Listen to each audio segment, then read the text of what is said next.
All right, thank you, everybody. I'm going to call the meeting to order. Thank you for showing up to the Cloverdale City Council meeting. If you'd please join me for the Pledge of Allegiance. I pledge allegiance to the flag of the United States of America and to the republic for which it stands, one nation, under God, indivisible, with liberty and justice for all. Thank you.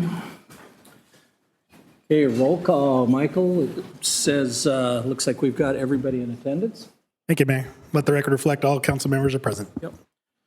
Do we have any conflict of interest declarations? Seeing none, thank you. Any agenda review, any changes or deletions? No changes. Okay. Okay.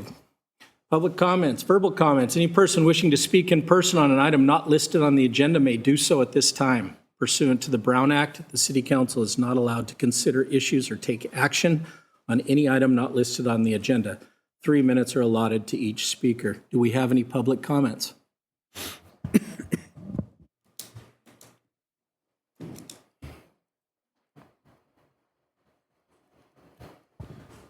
You have to push the green button or little button on that microphone. If you can push the button on that microphone, it goes green. Just one time. There you go. Perfect. It's green now. Okay. Okay, Mayor, council members, public, hi. Could you please state your name for the record, please? I'm just getting to Okay. that. My name is Mary Ann Brigham, and I live here in Cloverdale. I'm standing here tonight because I love this city, but I am ashamed of the behavior I have witnessed during our recent council meetings. I'm specifically referring to the personal, mean-spirited, and bullying behavior that is being directed at Councilmember Marquez. Let me be clear. This is not passionate debate. This is bullying. We, the residents of Cloverdale, elect you to fix our roads, protect our water, and build a stronger community. We did not elect you to witness a schoolyard fight. It is embarrassing to watch, and it makes you look unprofessional. I want to express my firm support for Council Member Marquez and any other member who is feeling treated with disrespect. I am calling for an end to these attacks. I encourage the mayor to enforce strict decorum rules. The Brown Act allows for respectful debate, but it does not require us to tolerate toxic personal attacks. Please start acting with the civility that this community deserves. I would like to speak about the foundation of our local government, trust, and the listening that builds it. In a small town like ours, City Council isn't just a governing body. It is a table where our neighbors sit to make decisions that govern and affect our daily lives, our schools, our streets, and our livelihoods. We often talk about the public as a single entity, but we are a tapestry of viewpoints, young families, seniors, business owners, and longtime residents. When this council listens only to the loudest voices or only to those who share a similar viewpoint, we miss the full picture. True, effective, and fair governance requires active listening to all voices, not just the comfortable ones. It means acknowledging that a young parent navigating school safety concerns has just as much stake in this town as a developer, and that a senior on a fixed income has just as much to offer as a business leader. Listening to all voices brings us to the best conclusion because it brings the best, most innovative ideas to the table. When we encourage a diversity of opinions, even the uncomfortable ones, we identify potential issues before they become crises. A small town thrives when it works as a collective. We cannot afford to overlook the insights of any resident. When all ideas are welcomed, our decisions are more robust, our policies are more equitable, and our community becomes stronger. So I urge this council to continue and improve upon creating an environment where everyone feels valued and heard. Please make active efforts to reach out to the marginalized, the quiet, and the underrepresented. Our town's best days are ahead of us when we work together. Let's make sure the decisions made at this table truly reflect the heart and voice of our entire community. Thank you for your time and thank you for your service, all of you. Thank you, Marianne. Any other public comment?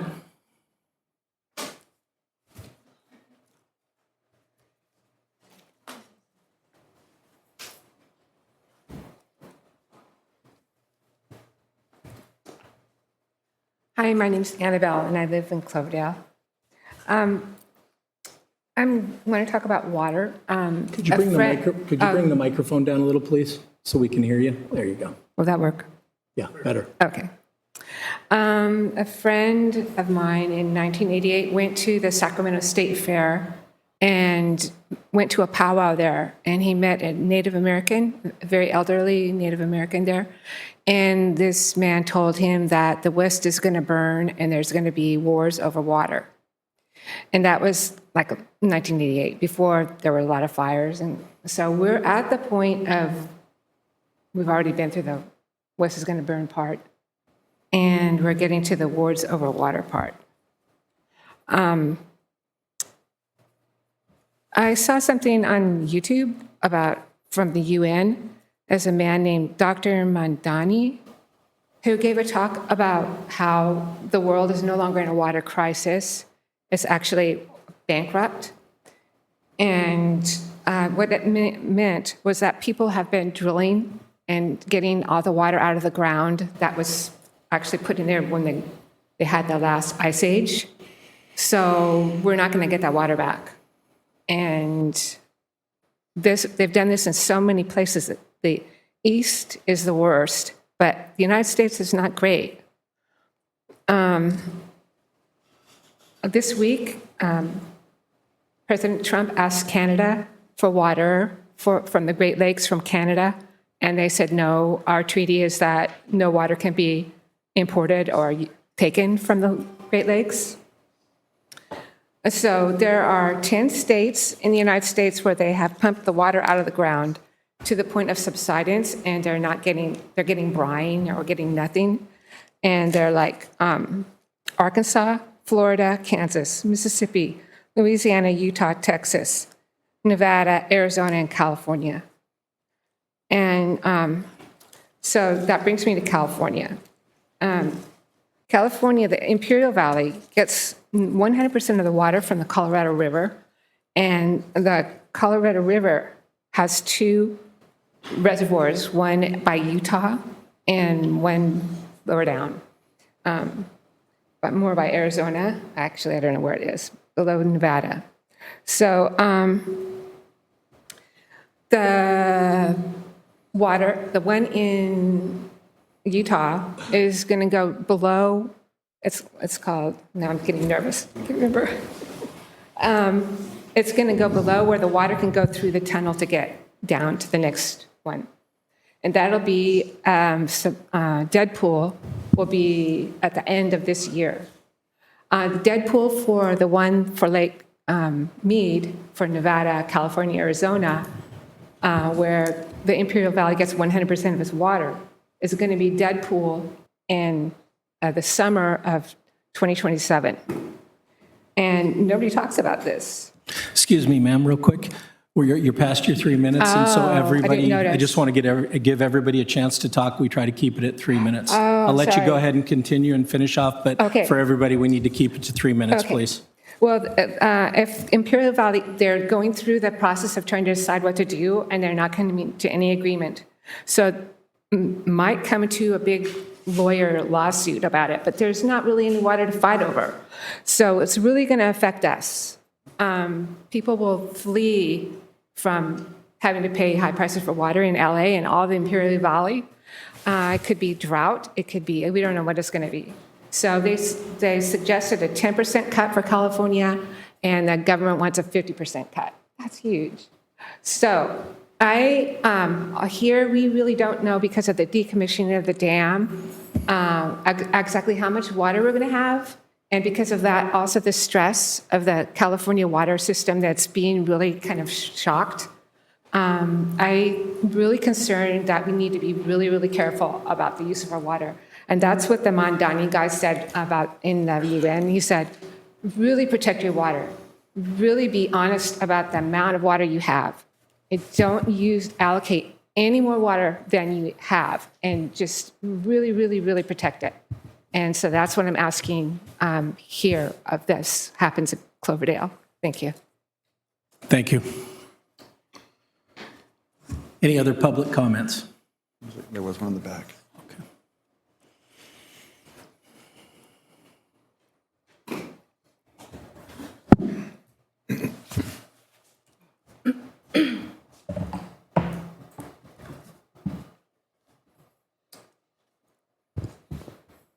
All right. So my name is Katya. I'm a Cloverdale resident.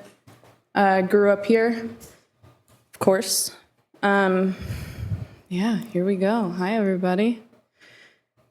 So I just wrote this, and we'll see how this goes. Over a week ago, I sat down to map out what I wanted to say today, and I ended up watching Yellowstone for the first time because I was too overwhelmed. I still don't know what I want to say, but that's okay, because I spent the day mentally preparing for this moment.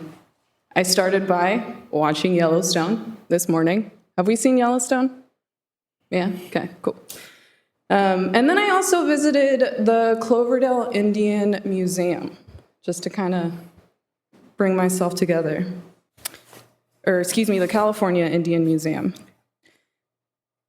So, I guess I'll just stick to what I know. I know that I care.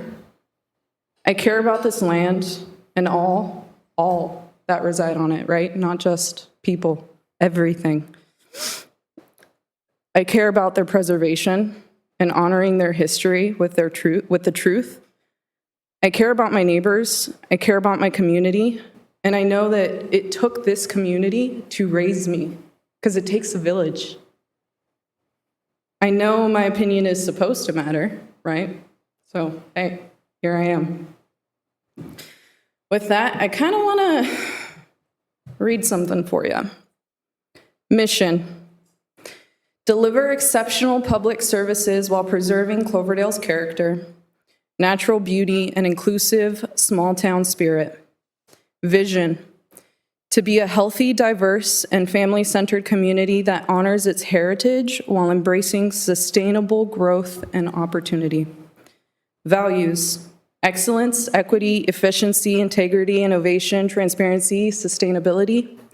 We act with integrity, communicate openly, seek creative solutions, support a thriving community, use resources responsibly, work towards equality, and strive for quality and professionalism in all we do. I hope that rings bells. Now, really, I'm up here now. I have a buffering minute and 22 seconds to truly just wing it. So here we go. Soil. We know that Esmeralda land site is contaminated. Tests have been done. Whatever might be said, maybe part of it, you can't build residential, but you can build commercial. Doesn't change the fact that it's contaminated. See, I'm meant to speak for longer than 3 minutes. Doesn't change the fact that it's contaminated. Doesn't change the fact that the river's right there. I care about my neighbors. I care about Geyserville. I care about Healdsburg. Canada, someone brought up Canada. Cloverdale has grandfathered water rights. But what about that day that our neighbors aren't going to have water, right? We have to think about that. Yeah, there are things that we can do to start storing water, sure, for sure. We have taken from the generations behind us at this point. We owe them a debt. You're the ones sitting in the chairs.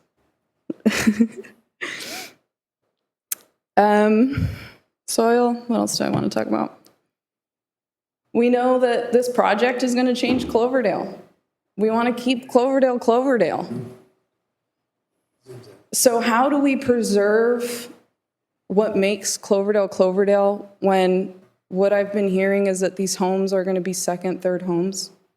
Yet I have my peers around me that I look to, they're having a hard time buying their first home. I look at my sister, she searched for a home for 3 years.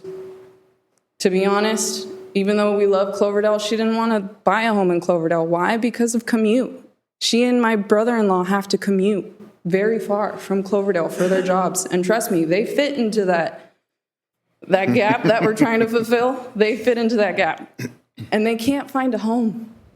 So what do we do about that? Whether or not we decide to go through with this Esmeralda project, what about, hey, no Airbnb? Hey, let's prioritize those who are looking to buy their first homes. Let's prioritize families. Let's, I don't know, maybe give dibs to those of my generation that have moved out of Cloverdale but want to live here as priority to preserve Cloverdale, to continue that community, that community that raised me. I couldn't walk down the street of Cloverdale without someone seeing me and telling my parents, oh, here we go. I'm in trouble. I got caught. Okay, cool. Guess I'll go home and read. So I just want you to, I guess I'm really just up here to reinforce that with Esmeralda and with what you do in that, while you hold that chair. Really preserve Cloverdale. My true opinion with Esmeralda, if you really point blank ask me if I'm for it, the site alone kind of brings up way too many questions for me. The fact that they're prioritizing putting a hotel first concerns me. I'm not opposed to growth, right? It's a thing. There are those large topics that are hard for us to have: population control, gentrification, politics in general, religion, if we want to throw that in there. I did it. Okay, so just kind of keep that in mind. Keep that in mind, right, when we decide about Esmeralda, because, yeah. Thanks. Thank you very much. So our timer is down, just as most people could tell. We're having Once again, I just want to reiterate, we have some public comments. I'd like people to have their time to come up here. Let's try to keep it to 3 minutes. We are going to be keeping a time up here, so thank you. Evening. My name is Dana Starr. I'm a resident here. I want to thank all of you for your service for our community. It means a lot, and it's not easy. I'd like to speak to my observations of the communications that happen here on the dais. I'm witnessing similarities and differences in style, which are, in my view, leading to a lot of struggle. Thank you. So what I'm witnessing, these differences and similarities are creating challenge, that no matter what the topic is, they alone are going to create a challenge amongst the members, because that's what happens with differences. People tend to get comfortable with similarities, and then when you get to differences, it's like boom, and cut and damaging. 1 minute, 2 minutes left. There are different ways of assimilating information, different ways of processing, so that one can communicate using thoughts, feelings, and actions.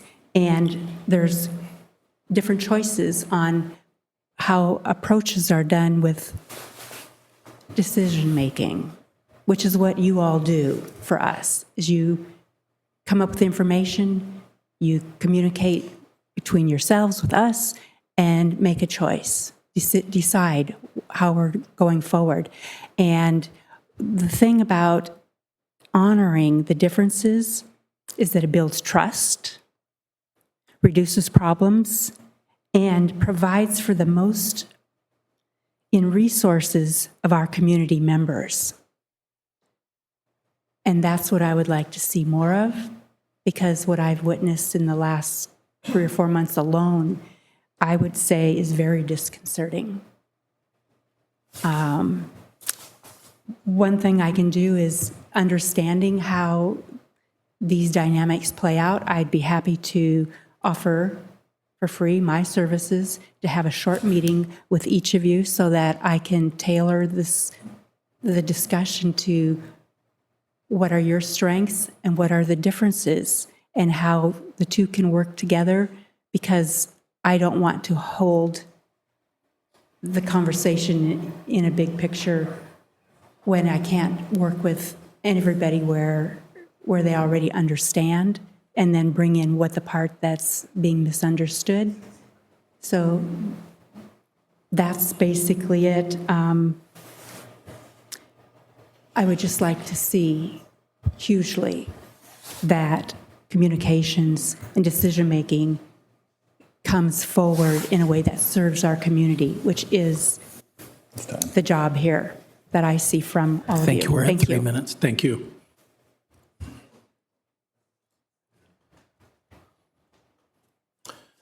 So I had a finishing line, and I just want to finish with it. Ishmael, Daniel Quinn. It's like 300 pages, super easy to read. I highly recommend it. It's a book that profoundly changed me and is very influential to me, and I want to pass that on to you.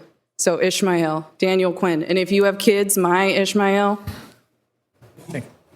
Thank you. All right. Any more public comments? Seeing none? Okay, we'll move on to... Pardon me, Mayor.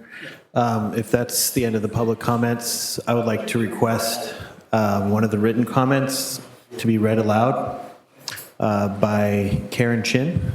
Okay. You should read them all if you're going to read one. Read them all if you want to Yeah, read that's... Alex, on that, real quick, if we're going to read one, do we need to You read? don't have to read any of them. Okay. People can come give their comments in person if they want to. Okay.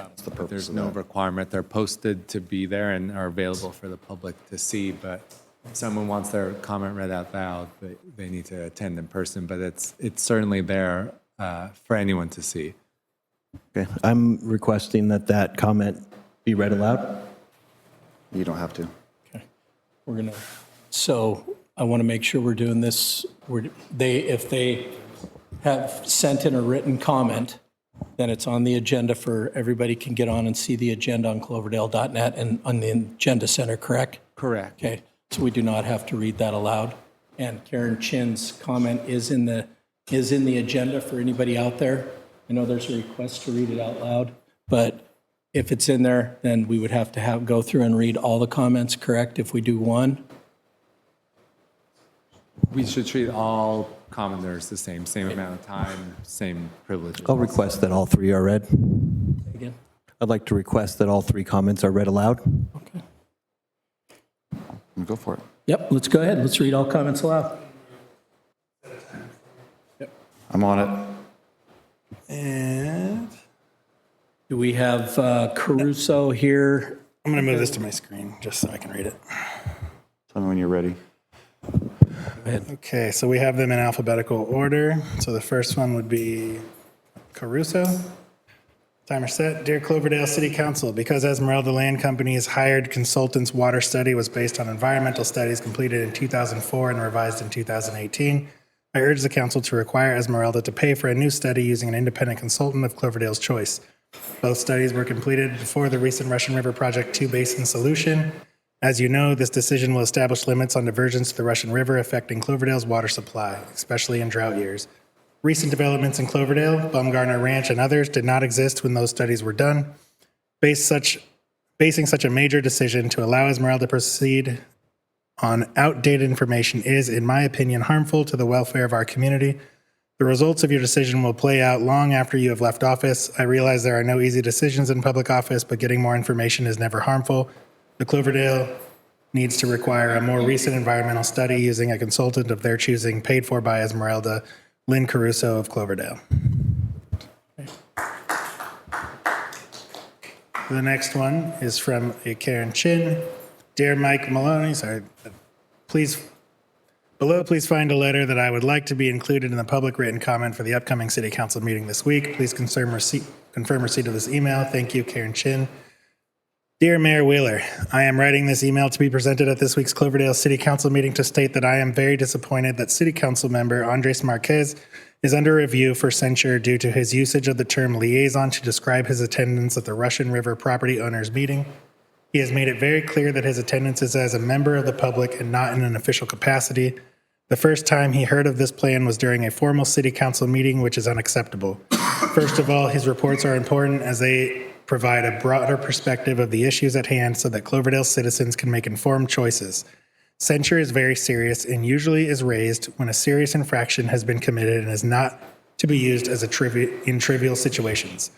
As a democratic institution, the City Council is tasked with serving the interests of its citizens. As such, these same citizens are owed all sides of the equation or issues that are discussed on the agenda, the good, the bad, and the ugly.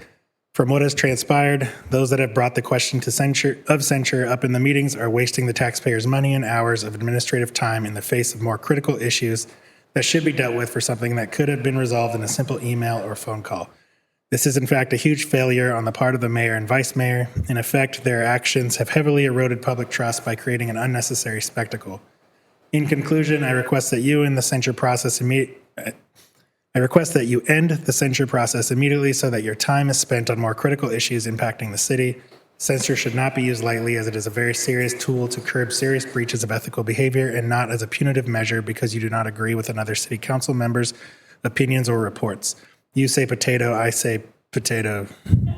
Sincerely, Karen Chin. Thank you, Mike.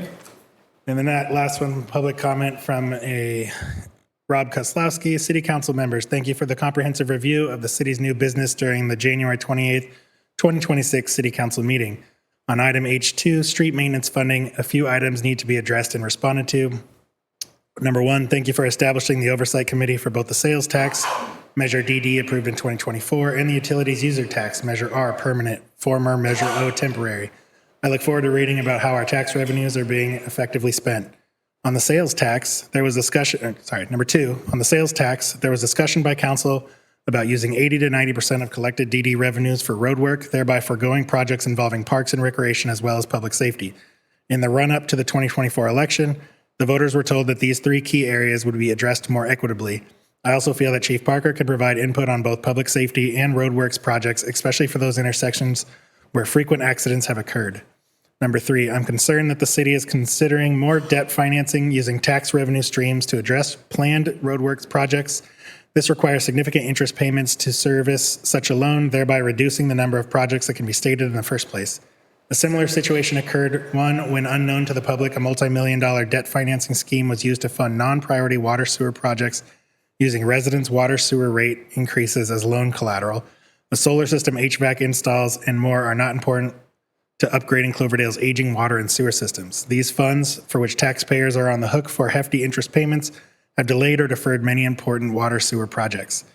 Number four, with regards to roads, whether basic maintenance or new builds, no list with projected costs was presented. After 15 months following the vote in support of Measure DD, it was disheartening to have no priority list of road projects presented with scheduled start dates.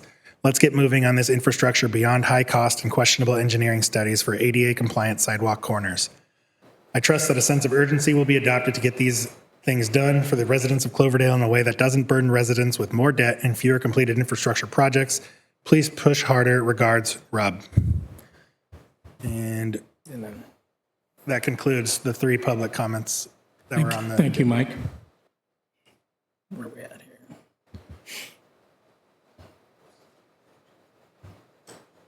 All right, like City Clerk said, that concludes the public comment right there. We also have moved a couple public comments to a section in the consent calendar. Those will be brought up, so let's move on to C, Student Liaison Report. Student Liaison Written Report. Go ahead. Hi, I'm Brisa Cardenas. For the Cloverdale High School, we have an aviation career seminar that will take place at the Pacific Coast Air Museum for students interested in an aviation career. This will occur on February 28th. Scholarship opportunities are available for seniors to apply for, and there's free after-school tutoring on Tuesdays and Thursdays from 3:20 to 5:20. Our athletes are busy preparing for spring sports such as track and field, baseball, softball, and tennis. A winter sport award ceremony is taking place as of right now in the East Gym. Mr. Eagle, which is a pageant show for the senior boys, will be taking place on Thursday, March 12th at 7. And there will be a bake sale on March 7th at the Wine Walk outside in front of North End for prom fundraising. For the Jefferson Elementary, Jefferson had a STEAM night for the kids. This week they had the Kiwanis book giveaway. Each kid got a free book. February 27th is the end of their second trimester. And for Washington Middle School, the 8th graders visited the high school for tours. They were able to sign up for classes, and there was a school-wide assembly with a motivational speaker.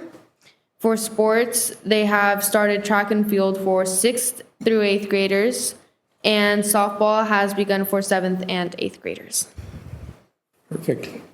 Any comments from any of the council members? Any? None? I just want to say thank you. And I say it every time, but our two student liaisons are outstanding. They're very clear, and they have very well-written reports, so thank you very much. It's much appreciated. All right.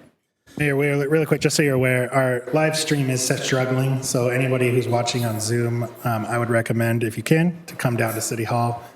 We cannot guarantee that the live stream will continue. Just so you're aware, Council, that we do have a presenter at a later item that will hopefully be going through Zoom. I'll let you know if it's working at that time. Ready, thank you. And it's the same, okay, gotcha. All right, let's move into item D1, proclamation for Black History Month, and we have our recipient, Miss Lariva Miles, here to accept. Thank you, Lariva. Okay. So, yeah, I'll be reading the proclamation.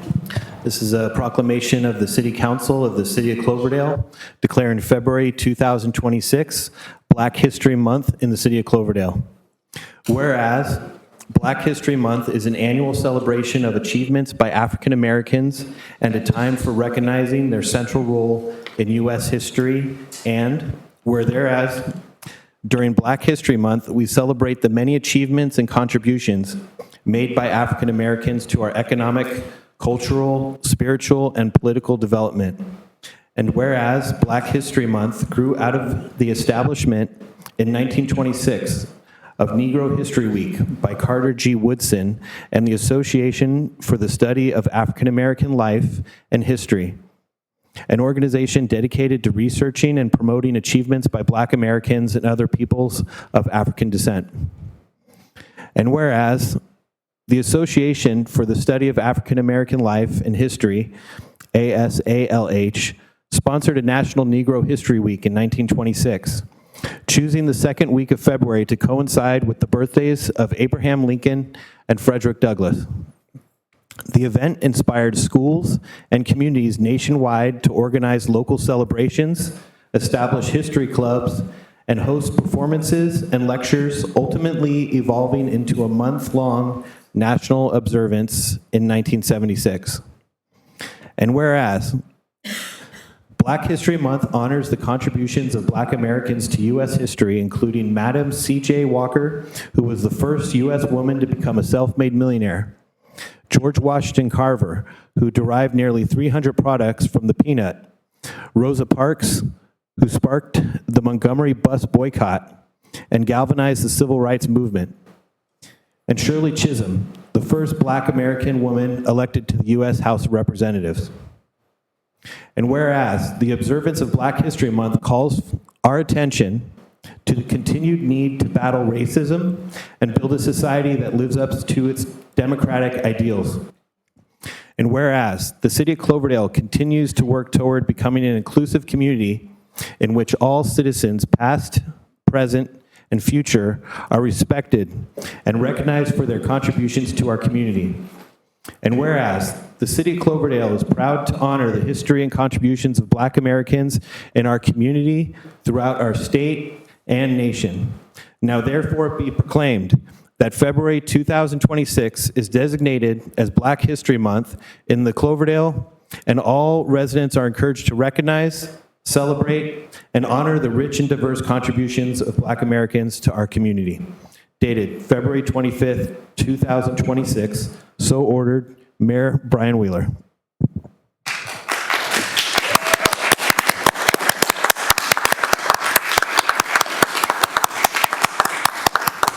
Any comments from anybody up here on the dais? Okay. Okay. Lariba, floor is yours. Actually, you can wait for comments until after I've had my say, okay? Thank you, Lariba. So I'd like to thank Councilmember Marquez and all of the rest of the City Council for asking me to speak and offering this proclamation to me. What I would like to say is that basically, good evening to the mayor, council members, staff, and fellow Cloverdale citizens.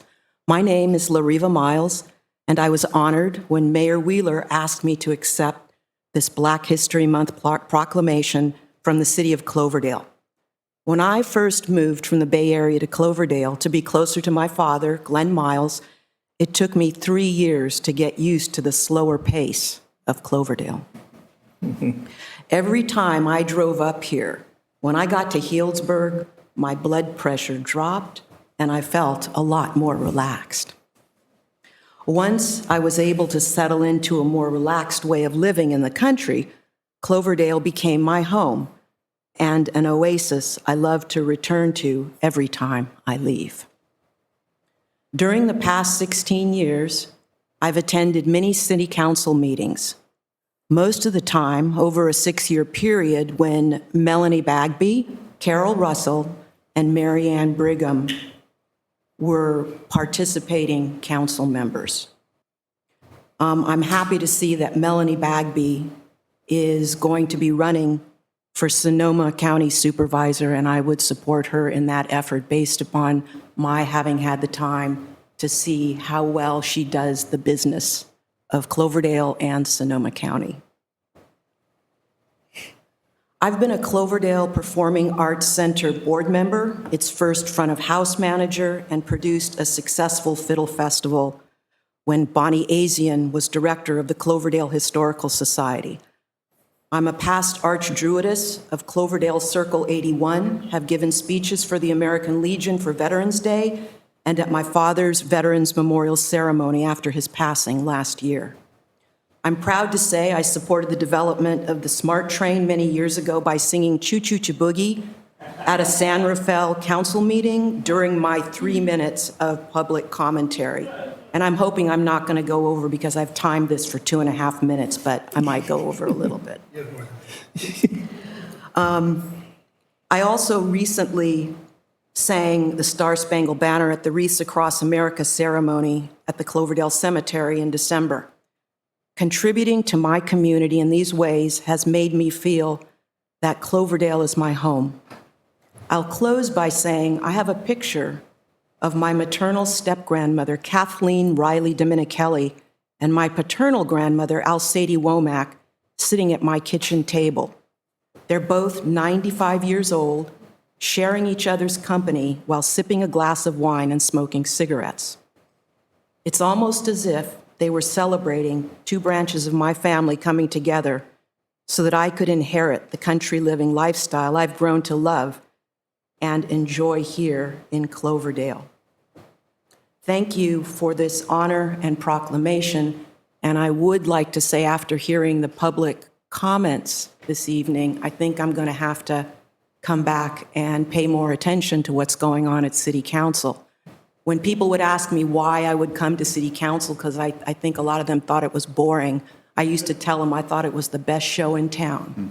And I still think it is. So once again, thank you for this honor, and I'll try to pay a little bit more attention about what's going on at City Council, because I can see that it's kind of heating up. Thank you. Thank you.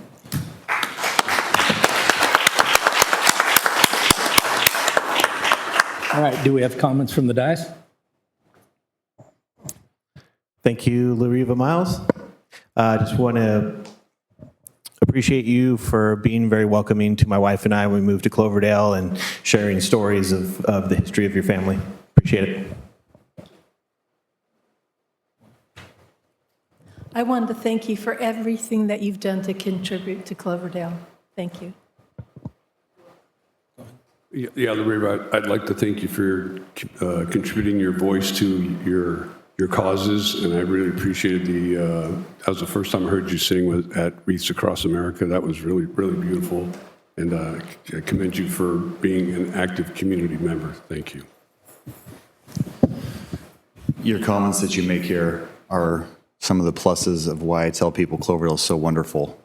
It's weird, when you hit that Hillsburg line, your blood pressure does go down. And I used to work graveyards, and a lot of the people that I worked with would either live in this area or up as far as Ukiah, and they would have a hard time staying awake. They would be fine and strung out and stressed out until they hit about Hillsburg, and it would actually have them pulled over on the side of the road, hitting guardrails all the time. There's a weekly basis you would find this, because everything drops when you get into this area, because it's just so calm and welcoming here. And so I love your words, and thank you for everything you've done.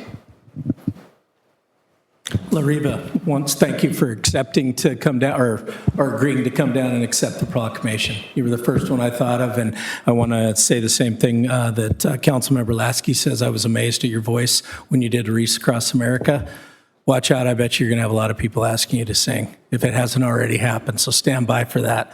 But thank you very much, and that's why we live up here in Cloverdale, you know what I mean? It is, I think that's the same thing with everybody. You clear that last corner in Healdsburg and the stress is gone, you can't wait to get home to Cloverdale. So once, thank you for everything you do for the community, and thank you for your voice, and thank you for coming down and accepting us. We do have a proclamation, and can we get a picture with you, please? All right. Thank you. Thank you all for the offer. Yes.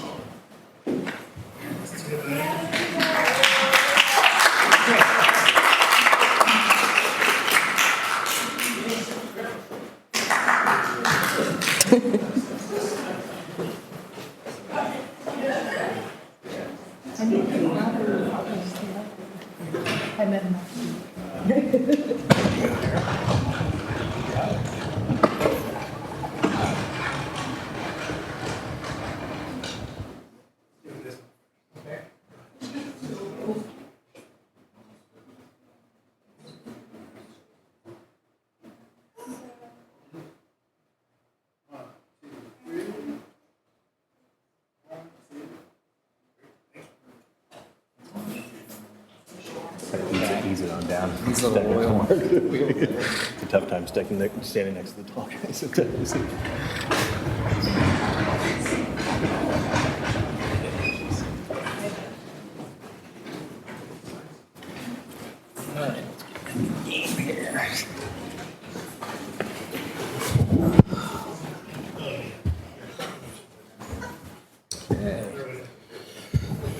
All right, we're going to move into item F, the consent calendar. Is there anybody from the public that would like to pull an item on the consent calendar? Seeing none, anybody, any of the council members? Yes, Mayor, I'd like to pull item F6. Okay, F6. All right. Do I have a motion for approval of the consent calendar, F1, F2, F3, F4, F5? So moved, F1 through 5. Do I have a second? Second. Okay. Vote.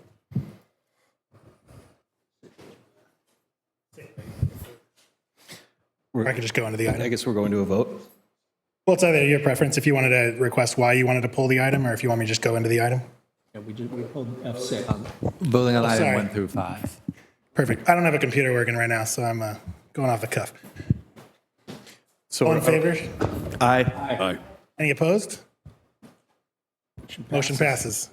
Sorry, without my computer, I don't have the resolutions in front of me. All right, let's move into F6, which is the consider amending the flag policy to include the outdoor display of commemorative flags at the Cloverdale Library. Okay. I do have some comments to make regarding this item. I may revert to having the public comments read first. I think that would be helpful in discussing this item. the discretion of the mayor.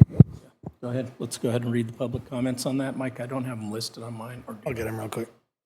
All right, so we have 2 public comments for this item, one from a Delgado. This will not take 3 minutes. Dear council member, this one was to Morgenstern. I believe every council member received it. I'm writing this letter in support of flying the pride flag at the Cloverdale Library June 1st through 30th in solidarity with other Sonoma County libraries. Thank you, Candace Delgado. The next public comment was from Brooke Green. Mayor Wheeler, Vice Mayor Lands, and members of the City Council. As you know, I represent Cloverdale and the Sonoma County Library Commission, but I'm writing you today as a private citizen. Agenda item F6 under the consent calendar is a motion to add all commemorative flags to the flagpole at the Cloverdale branch of the Sonoma County Library. When I reviewed the video of the January 28th council meeting, I didn't see a vote for this or even a consensus in this direction, starting at 1 minute and 39. This is the discussion I observed. And maybe 1 hour 39. Councilmember Marquez asked that the pride flag fly at the library during the month of June. Councilmember Morgenstern agrees that the item should be placed on the agenda. Vice Mayor Land discussed the history of the flag policy and states all commemorative flags must be flown at the library to avoid being discriminatory. Mayor Wheeler asked Councilmember Lasky his opinion. After Councilmember Lasky clarifies that 2 pride flags will fly during the month of June, one at the commemorative flagpole at City Hall and one at the library, he says he's in favor of the item being placed on the agenda. Mayor Lands asks for clarification. Will all commemorative flags fly at the library? Mayor Wheeler says all commemorative flags. I want it in there. If anything, the consensus was to add the pride flag only to the library flagpole. I'd like to request you remove item F6 from the consent calendar and discuss rewording the resolution prior to taking a vote. Thank you, Brooke Green. Perfect. Those are both public comments for that item. Thank you. All right, let's move into comments from the dais. So I would have to say that I do agree with public comments. I do support the pride flag flying at the library in solidarity with all the libraries in Sonoma County that have flagpoles, and it's also representative of our city's proclamation. That is the request by our community, was to have a single flag flown at a single location. That's what the request is. I don't know if there's anybody here from the public today that is requesting that all 3 flags are flown at the library. If that's not the case, I don't see any written comments requesting that. I would just like to move forward with the single flag. I would like to move forward with a single flag as well. Okay. Councilmember Lasky? I'm in agreement with other council members on a single flag. Mayor? I liked it as it is written because I want it to not be discriminating against the other commemorative flags that we would hold in our town. If we are choosing which flags to fly where, it is discriminating against someone else. I'm in favor of the pride flag flying at the library. We are the only library in Sonoma County. I did make a call down to the, and I can't remember her name, the director of Sonoma County Library, and talked to her about this and mentioned that we do have this coming up and what her thoughts were on that. And she said that, yes, she's in favor of flying the pride flag, but also she didn't have a problem with the other flags flying on the pole either. She said her comments were, we follow the JPA through Sonoma County Library System with the cities and whatever the city decides on that. I know there's nobody here making comments for the other flags, but they are on our approved commemorative flag list. So my struggle with this is I don't see why there's why people don't want the Sons of Pearl Harbor and our other flag on there. I mean, it's representing Cloverdale as a whole. The pride flag will fly, and the other ones are also, they're on our commemorative flagpole here. If we're going to do my opinion, if they're going to do the pride flag, let's have the other flags up there too. We're representing the council, whether it's this council or before, approved them for a reason. They were brought to the council and we made that decision. I don't see the other flags flying as diluting anything. They all go up at different times. So I think I like the way it's written. I don't want to be technically, Alex, correct me if I'm wrong here, it's not legally discriminating against the other flags, but it's just the public perception, correct? That's correct. Okay, thank you. So there's my comment. Do we have any comments from the public on this? I'd like to add a comment. Okay, go ahead. Question. Oh, Annabelle? Currently, the 3 commemorative flags that are approved by the City Council include the Children's Memorial Flag, the Pride Flag, and the Sons and Daughters of Pearl Harbor Survivors Flag. Those are the 3 commemorative flags that have previously been approved by Council. I would say personally, I'm in support of all 3 of our flags being flown at City Hall. There is plenty of other flags that if a council member did want to make a request for many other flags, that request could be made. That request is not being made.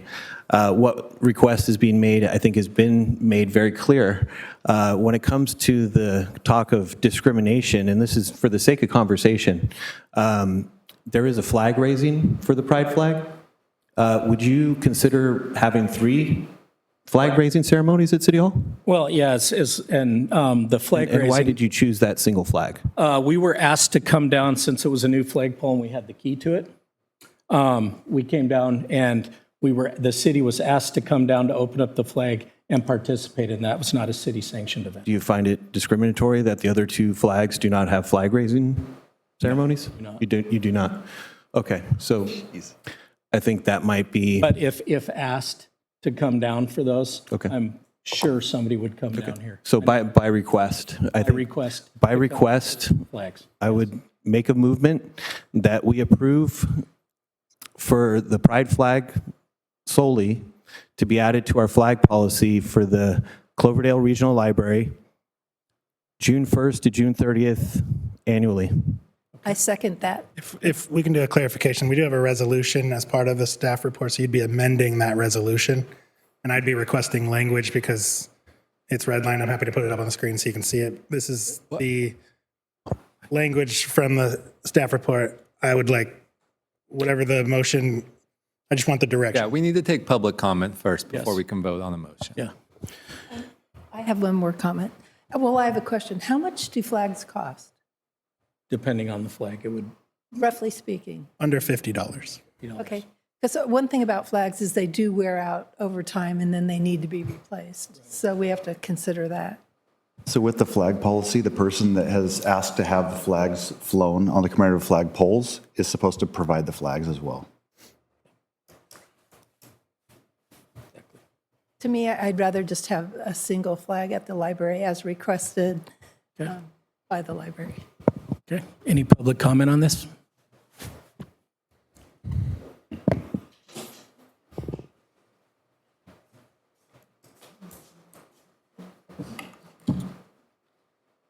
Do I have to state my name again?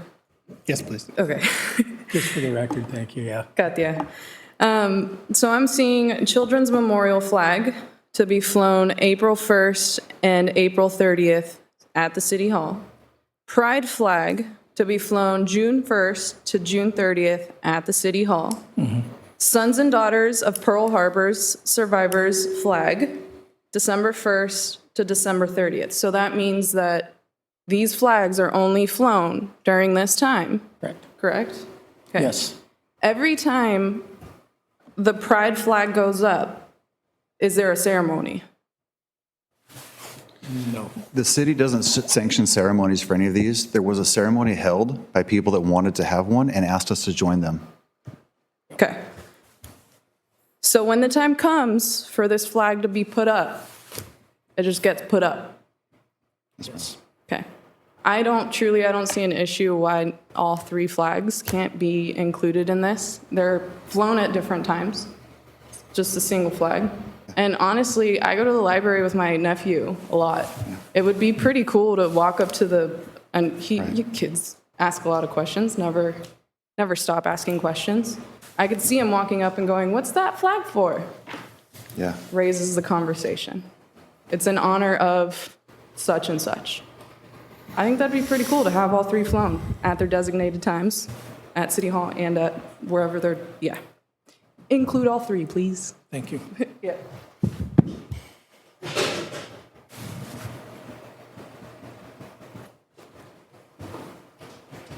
Get it written. Good evening. My name is Richard Green. Submitted a written. Thank you, Council, for having this issue being brought to us to discuss again.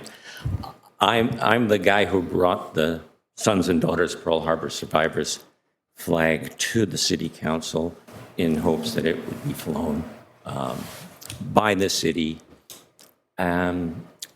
My particular hope was that it would be flown on the same flagpole as the American flag. I think it means more.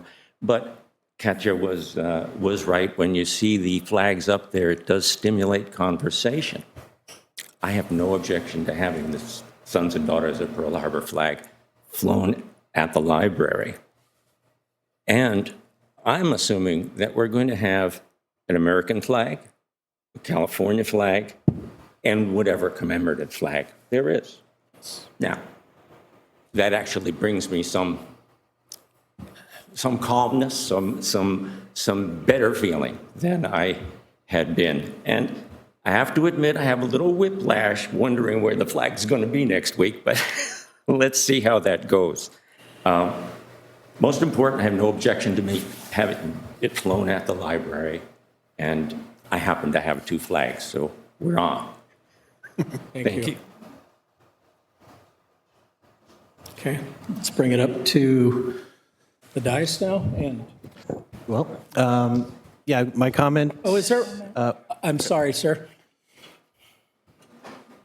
I did not see you. I apologize for that. Hello, I'm Craig Carney. I'm just kind of trying to understand this a little bit better. So that means that of the approved flags, there's only the pride flag approved with? No, there's 3.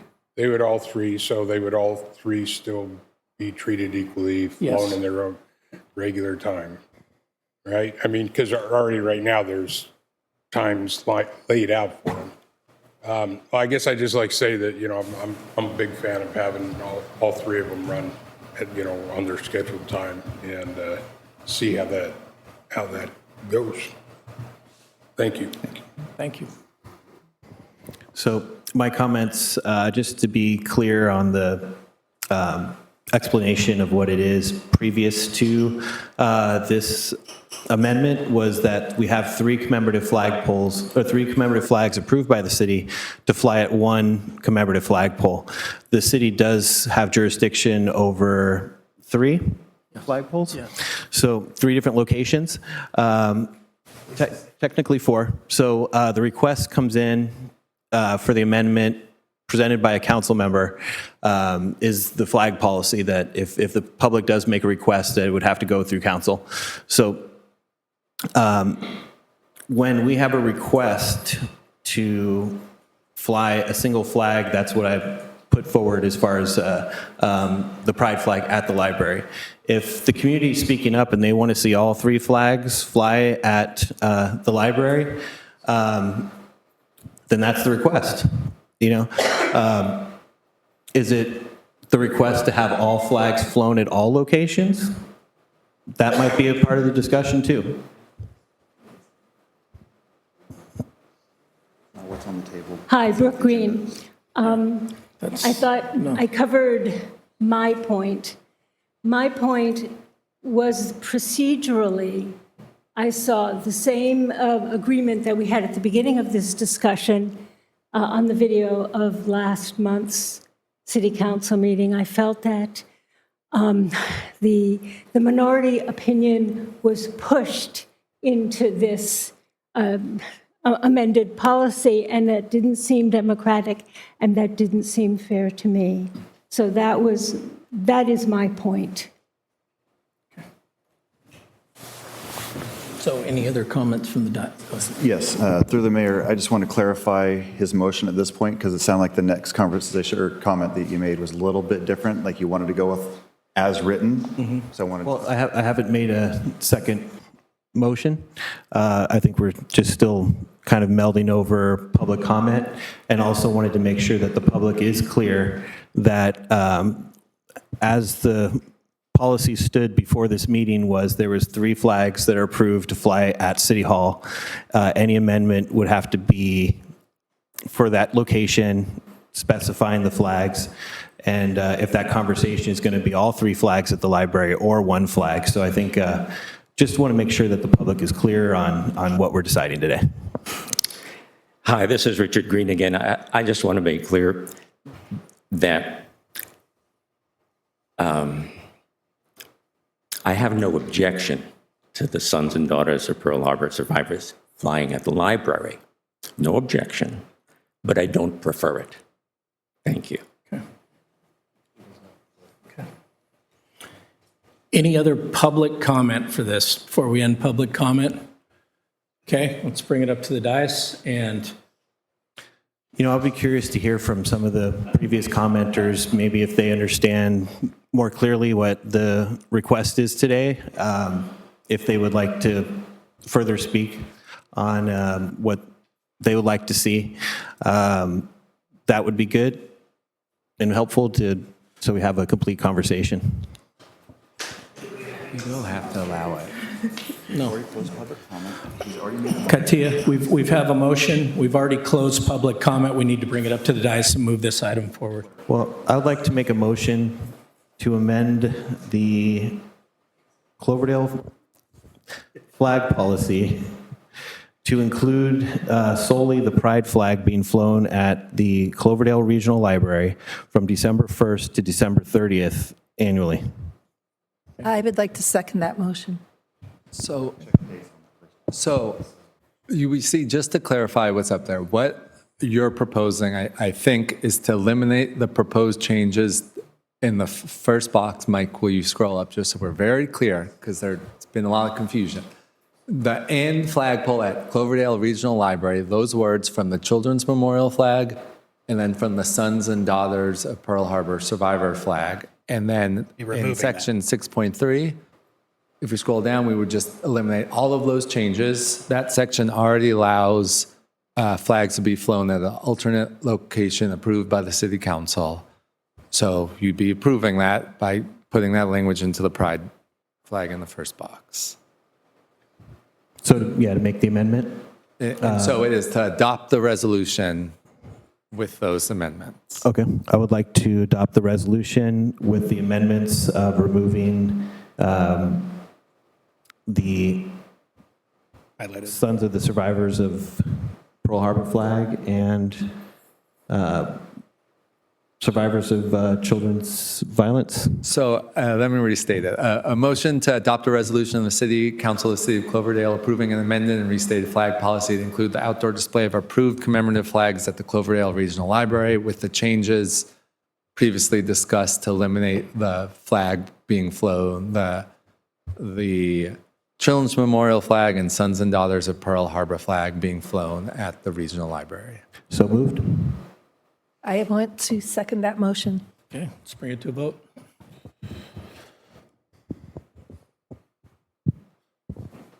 Sorry, again, don't have a computer, so I'm doing it with a pen tonight.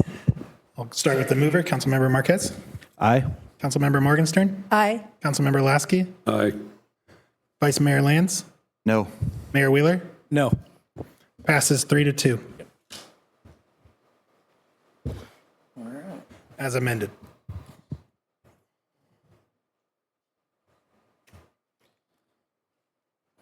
Okay, let's move to, give me a second here. Is the internet back up? Yes. Are we, It does appear to be up. We know the YouTube live stream has been active the entire time. Zoom is problematic. However, that is where our presenter is. For item H1, let me go ahead and test it. seems to be the same issue we had last year with this exact one. This one at least is, we know what the localized problem is. It's the Wi-Fi is failing. Okay. We already got a thing into our IT. Yeah, 1 second.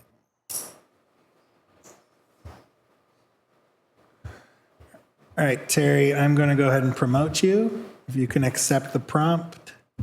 while he promotes Terry, I'm just going to. Well, hold on, I want to excuse me for a second, I want to we're moving on right now to item H, new business, and consider the City of Cloverdale audited financial statements for fiscal year 24-25. Thank you. Yeah. Before our auditor walks us through the financial statements in detail, I just want to provide a brief overview from management's perspective. The city received an unmodified or a clean audit opinion for the fiscal year ending June 30th, 2025.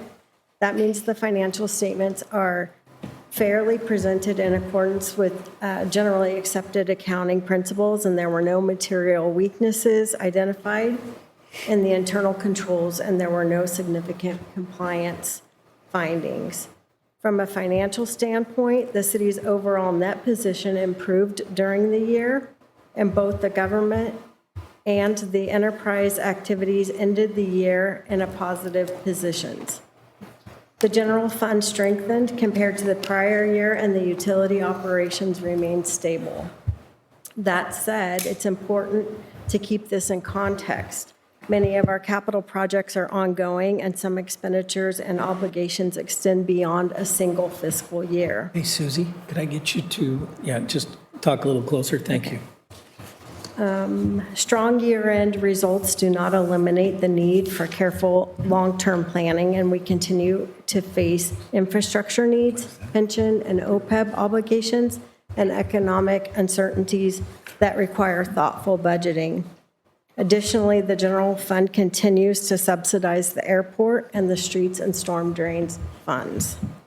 As we move into the upcoming budget cycle, maintaining discipline and vigilance will remain essential. Our focus will continue to be on stability, responsible reserves, and aligning expenditures with long-term priorities.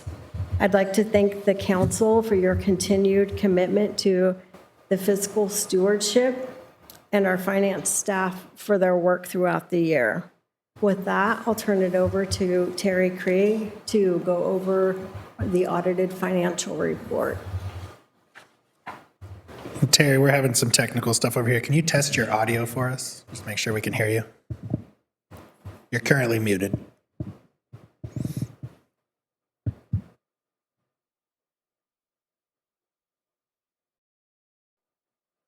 He's muted. Can you hear me now?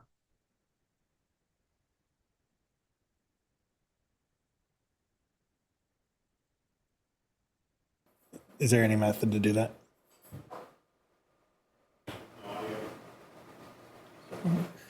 So, Terry, well, we can tell, I have some experience with Zoom. Notice next to the Cloverdale live stream how that microphone is oscillating. His is not, which means his is not operational right now. So it's not something on our end. There we go. Had him for a second. Can you hear me now? Now his is moving. Correct. Now we can hear you. Okay, good, great. There you go. In today's world with technology, it seems to always be something that it jumps right at us. But I'm glad it was resolved. I'd like to say good evening, Mayor and members of the City Council. Thank you for inviting me to present the results of the city's June 30, 2025 financial statement audit. I have completed the audit, and what I'd like to just do is give you a little condensed version of what's included in the financial statements, and then walk through some of the more significant financial matters that surfaced in fiscal 2025. As you may know, the basic financial statements has a number of components. It consists of my independent auditor's report, management's discussion and analysis. That's a section where your finance director has provided a narrative explanation of her assessment of the city's financial changes during fiscal 2025, along with some graphs and charts that have some comparative financial information.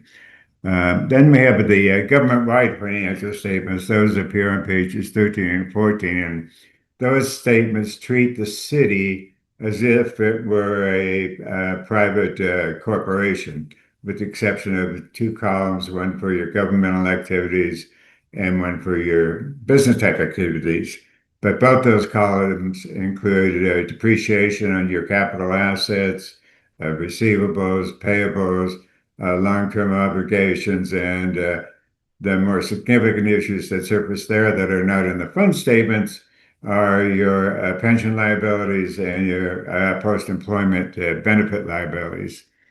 Then you have also on pages 15 through 17 your traditional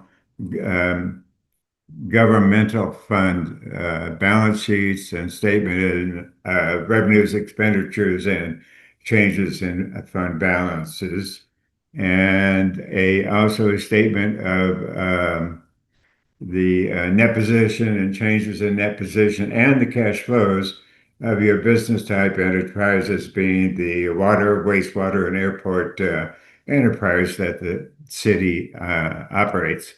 And also included is a statement on the changes in your successor agency to the former redevelopment agency, which is primarily just concerned with the repayment of outstanding tax allocation bonds.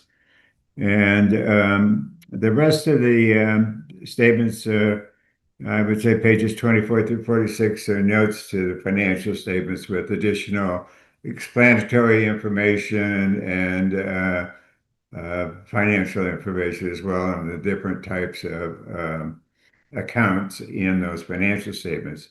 So given and then at the end, there's some required information, budget to actual statements, and some combining statements of your non-major governmental funds. With that said about the structure, what I like to do is just run through some of the more significant matters that are included in your financial statements.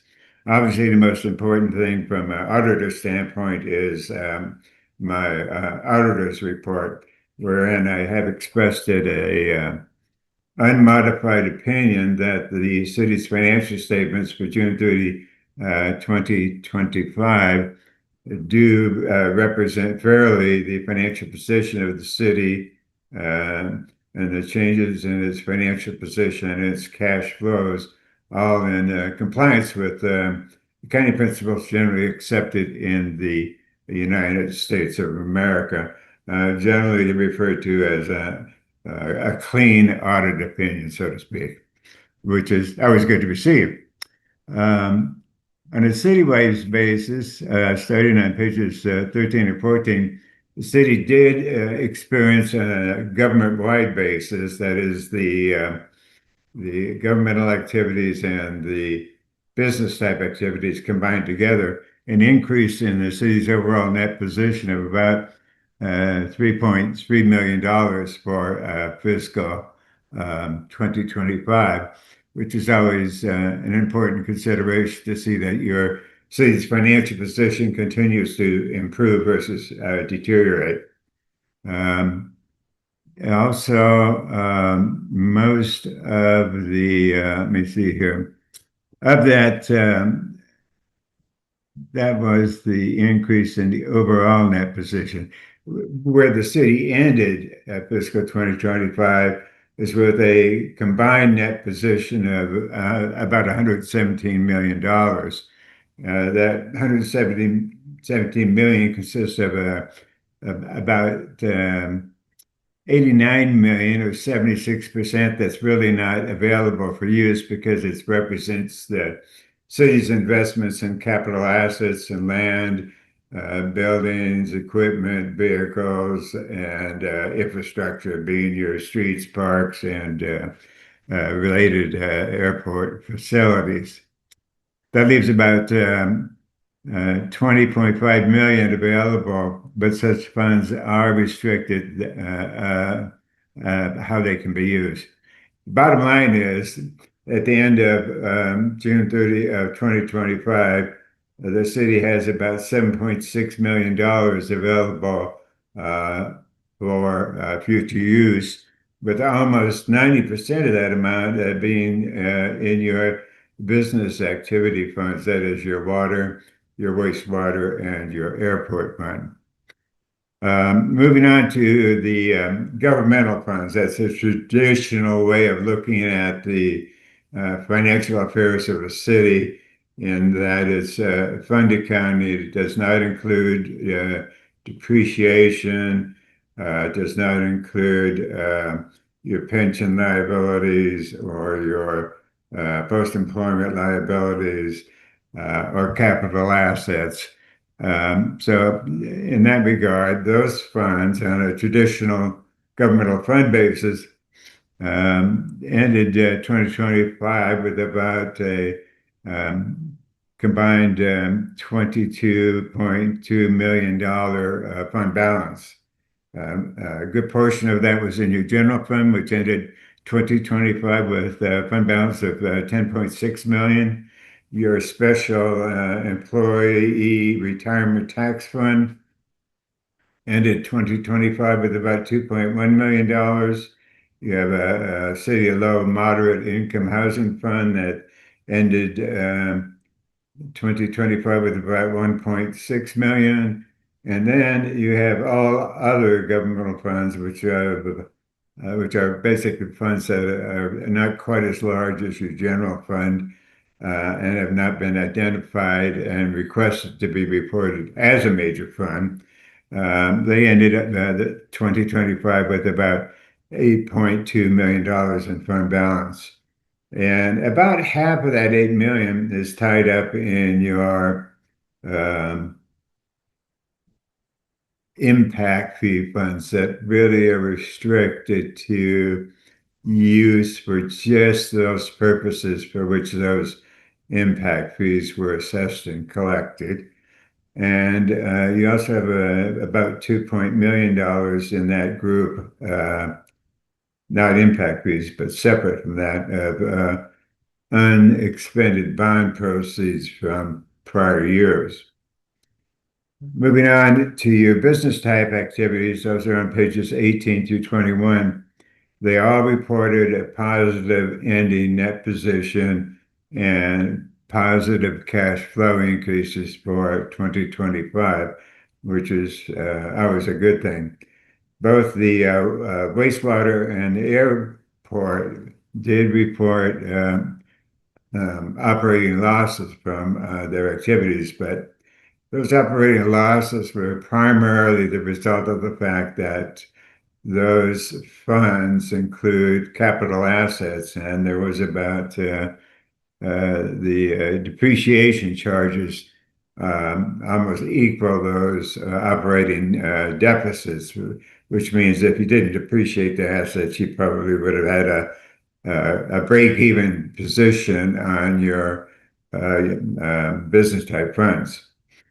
Then your successor agency fund on pages 22 through 23 reported a $900,000 decrease in the deficit position of that fund through the process of retiring the previously issued tax allocation bonds that were carried over from the dissolution of the city's redevelopment agency. Notes to the financial statements. I just hit on some of the more significant notes that you have. On page 30, and there's some discussion of your investment portfolios. The city has about $31.3 million invested in the state local agency investment fund, another $3.3 million in your mutual funds, and about $1.9 million in other bonds, notes, and treasuries. Also on page 31, you move into the city's receivables and transfers that are on the books at the end of the fiscal year. The more significant items being the interfund transfers from fund to fund. And most of those transfers are transfers out of the retirement tax fund to the general fund and to the business type funds that actually have employees and are paying a share of the retirement costs. So that's special taxes. Special tax fund, to be honest with you, in Cloverdale is very unique. There's not a lot of cities in my 40-some years of auditing cities that have a voter-approved special tax fund. So from that perspective, I think the city is very fortunate to be able to fund those retirement issues.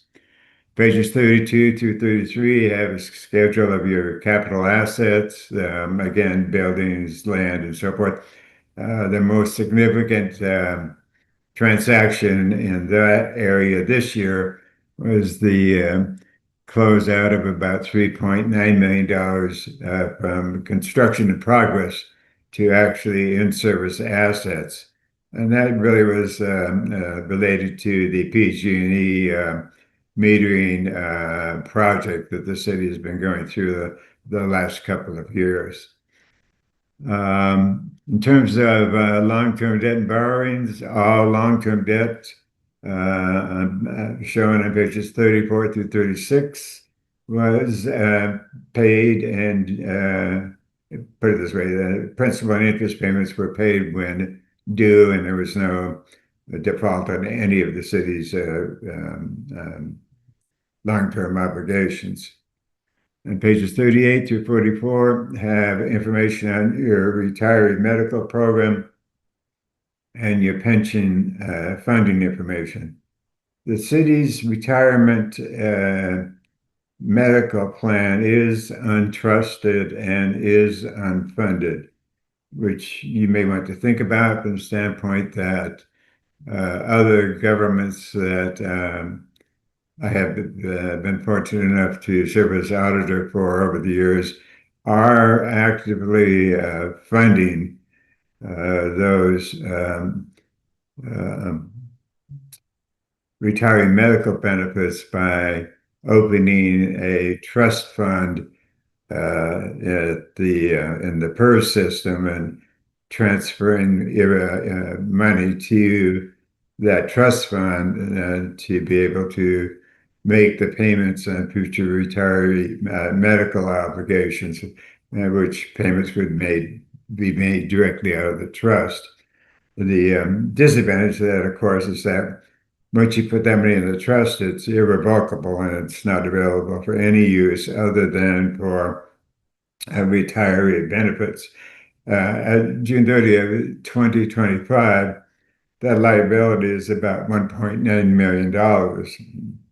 The issue that a lot of people have with funding post-employment retirement benefits is the fact that that liability can go up and go down from year to year, depending upon the performance of the PERS trust funds and actuarial information. But what actually happened last year was that the liability went down by about $500,000 because of changes in actuarial factors and unexpected differences in assumptions, basically saying that at the end of the year, the actual results changed significantly from what everybody expected. A lot of that has to do with how well the invested, well, in your case, you don't have investment, how well the actuarial factors end up being reflective of actually what happens in the retirement world. You also have your pension plan, which is the city's cost-sharing pension plan, where you do have trusted funds, or you put it this way, you have a share of the trusted funds at PERS. And the city's unfunded liability there was about $12.8 million as well. That did decline by about $180,000 in fiscal 2025. And that particular liability, which is only on your government-wide financial statements, not on your fund statements, but is in your business-type funds, That liability as well can fluctuate significantly from year to year, depending upon the actual performance of the PERS investment fund and actual general economic conditions. So that's pretty much an overview of what's in your audited financial statements in fiscal 2025. I would have to say that on an overall basis, the city looks to be in a sound financial condition. You have a reasonable amount of money in your general fund and in your other funds as well.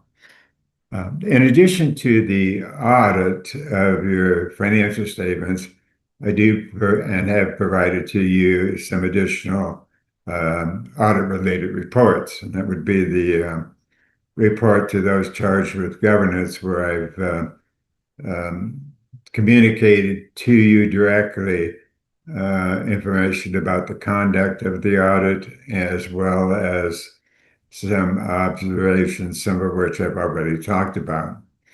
I also provide the city with a report on internal control over financial reporting and compliance and other matters. That purpose of that report would be to report to you if there were, and for not were, if it came to my attention that there were some material deficiencies or weaknesses in the financial accounting system. That was not the case this year. In addition, I provided you with a management letter talking about improvements that could be made in the city's financial system, being, and I think the primary one that I've referred to is you could purchase some computerized software to account for your capital assets and the depreciation that goes along with that. Currently, it's maintained on Excel spreadsheets, which is, acceptable, but it's really kind of not where it's at in the governmental accounting world in today's world. And then my last item last report that I've also provided to you is a report on agreed upon procedures that I applied to the calculations of the city's appropriation limit.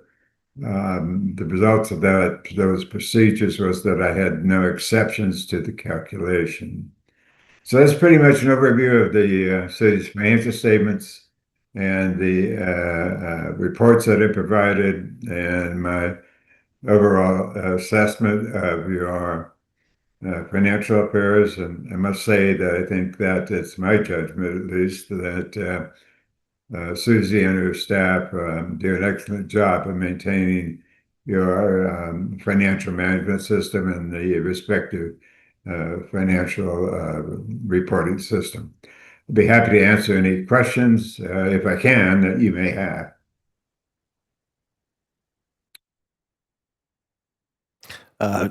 Question, Terry, thank you. Yeah. And thank you, Susie, for doing a great job with their finances.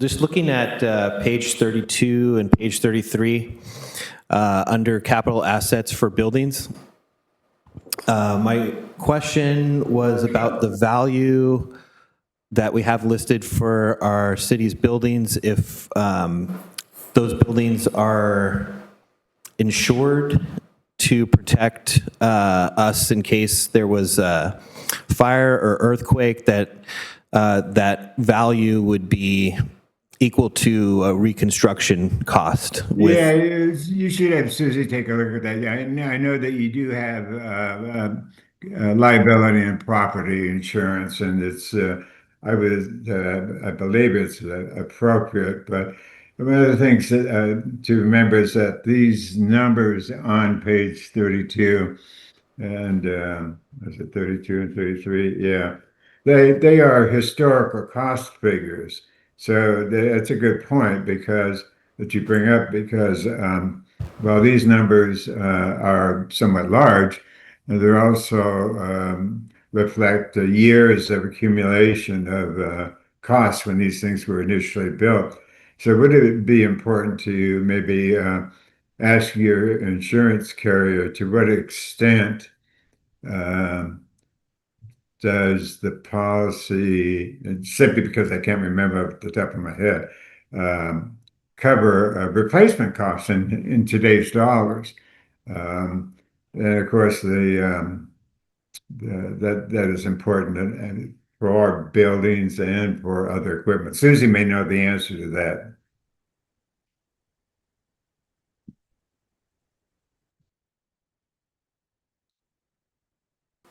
All of our vehicles and property are insured to be replaced as they are. Okay. Thank you very much. Questions? No questions. No question. Thank you, Terry. Thank you, Susie. Also, I just want to bring up that Susie does, I know there's been some council members that will sit down here with her individually. So if you guys do have any questions, by all means, sit down with her, and she's more than accommodating to explain. This is a lot of information, and she will do that with you. Just real quick, Mr. Mayor, I just, some takeaways are that financially, the city remains financially stable with a growth in our overall position, and our general fund has increased and it's going up, and we've met our reserve policy. So those are all very positive things, so you guys should be very proud of that. Yeah, so one of the things I was going to talk about is this time last year, we were looking at a $1.2 to $1.5 million deficit. And the changes that our city manager has implemented through our city staff and the different things that we've done over the past year have us now at a 1.3 above last year's general fund. So if you look at what this city is doing right now compared to where we were 2 years ago, 3 years ago, this time last year, we were looking at a structural deficit, and we've actually gone up 1.3 million to 1.8 million, depending on how you look at it. So thank you, Kevin, for doing such a phenomenal job on making this happen. And Susie, sorry. I can't forget you. I'm so sorry. Thank you. You guys working together has been amazing. I thank you guys. I wanted to thank you, Susie, for all the hard work that you've put into making sure that Cloverdale is financially healthy. Thank you. Any other comments? Comments from the public? I'm seeing none. All right, let's move forward. Okay, H2. Mayor, we do need a motion to accept the audit. Oh, yeah, okay. Do I have So a moved. motion to accept? So moved. It's not a resolution. Second. All in favor, say aye. Aye. Aye. All opposed, say nay. There you go. Motion passes 5-0. All right, let's move into item H2, consider adoption resolution updating the personnel rules and regulations for the city of Cloverdale. Thank you, Mr. Mayor. We have a resolution, we're requesting adoption to adopt the rules and regulations. The ones that are currently in place were adopted in 1993. So this is long overdue. There's been many changes in federal law, state law that are needed to be included in this. And we have made little changes along the way, but we haven't done a complete overhaul. And this process started in 2018 with meet and confer with all three unions, and it took that long. I mean, COVID delayed it a little bit. So this really modernizes our rules. It talks about compensation, discipline, appeals. So this is the rules that the employees need to work under. I just want to give a huge shout out to Shannon Peterson, our finance and HR manager, who really took this over the finish line. So if you're out there listening, thank you, Shannon. There's no direct fiscal impact due to this.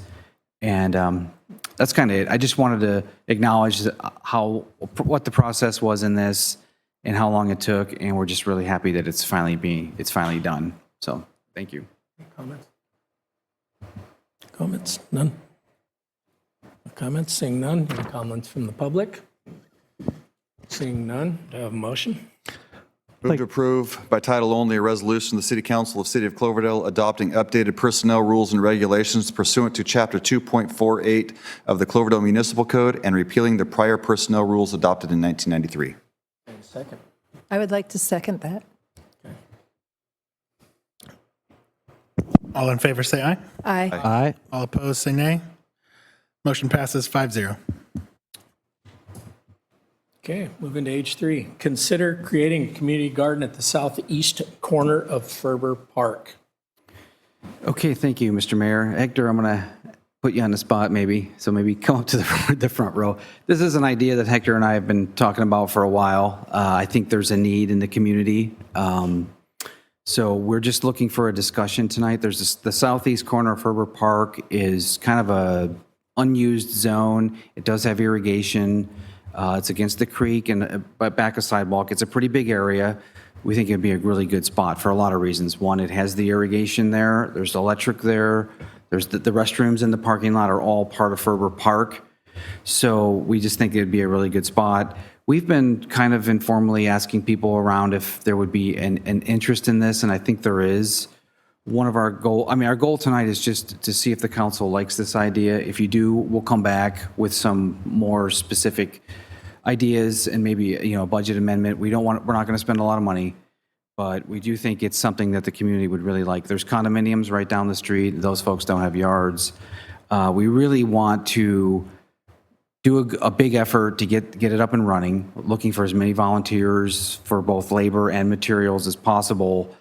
And then hopefully we can get a nonprofit group or other people in town who will be interested in maintaining it. There's a lot of things that we have to work out, but we didn't want to go too far until we know that you guys like the idea. Windsor's got a great one. We've already obtained their kind of rules and regulations on how they work it. So that's a good starting point. So again, if you guys like this idea, we'll come back at the next meeting with a budget amendment. And again, we're going to keep it very conservative, keep the price down. I just think it's a great amenity for the town and a good location in terms of its proximity to higher density housing, people with no yards. Hector, I don't know if you want to say anything, but I know Hector's on board. We're giving Hector more work if this goes through, but he seems okay with that. So you don't have to say anything if you don't want it. Okay. No, you will.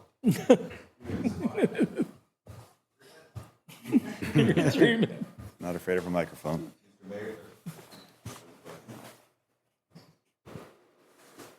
Mr. Mayor, City Council members and staff. Yeah, I mean, I throughout the years, in the last 5 or 6 years, every once in a while I do get a few voicemails that are on my phone from community members asking about a community garden. But we've been researching and looking for places that would work, that would have, like Kevin mentioned earlier today, all the parking, utilities, restrooms, and the room. One of the positives about this location is that we will be removing a big section of lawn that right now has over about 150 sprinklers. So we will be actually saving water. So I know the community garden will be on a drip system if it goes, if you guys approve of it. So I think it's very doable there. And if anybody has other locations too, I think we were open for that. Thanks, Hector. I'm all for a community garden. I don't think that's necessarily an ideal location. Maybe if we had something closer to the town center that was more walkable for a lot of people. I mean, there's a lot of really nice houses around Ferber Park that actually do have gardens. So I just think a different location, maybe where there was some shade, and maybe start smaller, like maybe I had an idea before that never went anywhere to maybe do a pollinator garden first, and then, organize and then do a community garden. I love the idea of a community garden. This is something I've heard from, a resident here and there. I haven't seen a whole group of folks really rally behind the idea, and that's always kind of been what has kept that idea from sort of manifesting into something that I feel would work. My concern about this location is that, there's not much shade there. You'd put a fence that would surround the area, and you're just kind of out in the open. I don't, know if there's enough people involved right now to succeed in that location. I would hate to see something, part of our park sort of amended and then possibly go unused. I'm certainly open to seeing who steps up from the community, whether that is a nonprofit or a volunteer group, and maybe starting there and sort of forming possibly an ad hoc that can discuss the idea and maybe look at a few different locations and make sure that they know what it's going to take to make a community garden work. Because you hear success stories, you also hear some bad stories of things that have happened in community gardens across different cities. So I think it's good to look at it. I would certainly be open to assembling a citizen group, but I think I'm leaning against spending staff time for this location at this time. Councilmember Lasky. Yeah, I'm all for community garden. The locations, I mean, there's probably multiple other locations throughout the city that could house a community garden, but you have to start somewhere. So and if this is a starting point to get that movement going, I'm all for it, especially if it's basically unused space right now, and we can curb back some of the maintenance on where it's at and transfer that into, producing viable food for the local community. I'm all for it. Thank you for bringing this. After we're done, Bring it to the public. Yes, absolutely. Thank you for bringing this forward.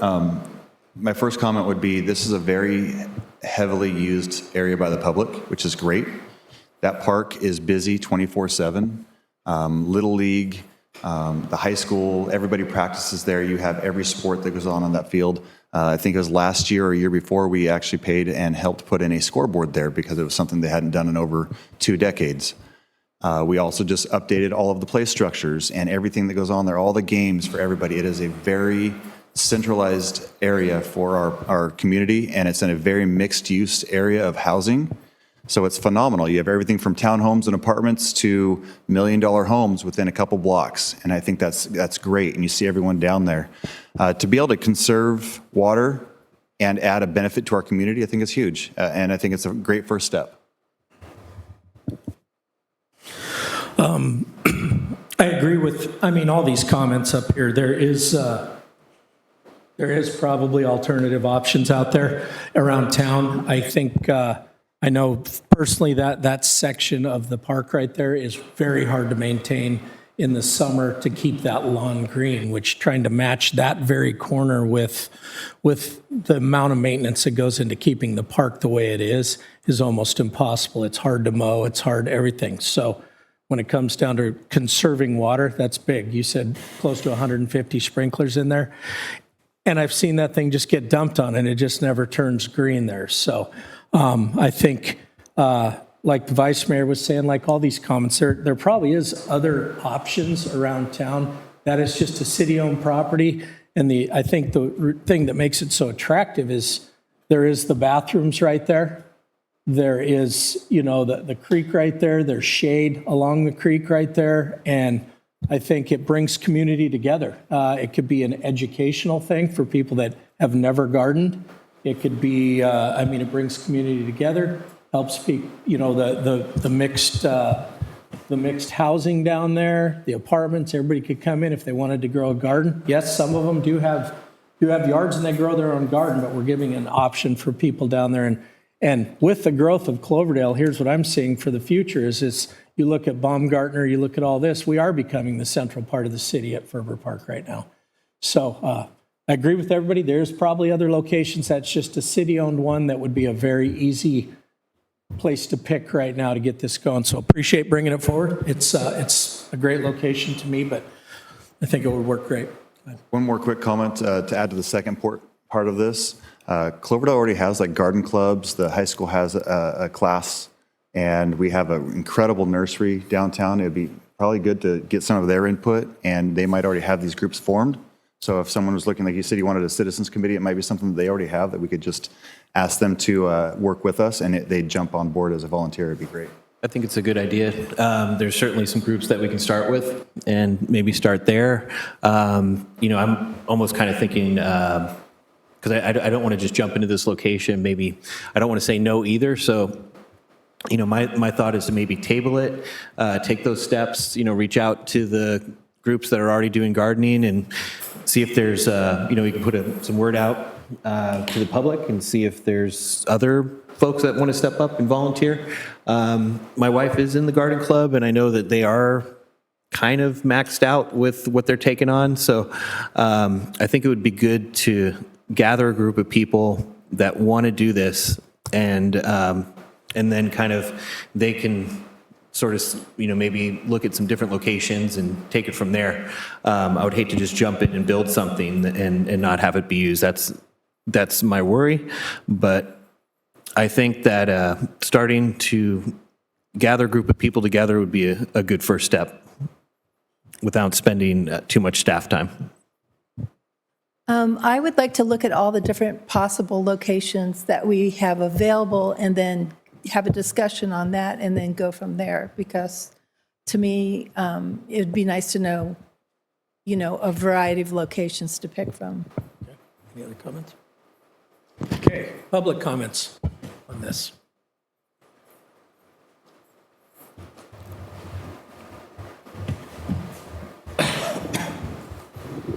Hi, my name is Annabelle Burke. Being really sunny is actually a huge attribute for having a garden. Even though it might be uncomfortable, when it gets really hot, it actually is great. I think just because of what I discovered this week regarding the state of the Imperial Valley, that's really gonna be absolutely has to change.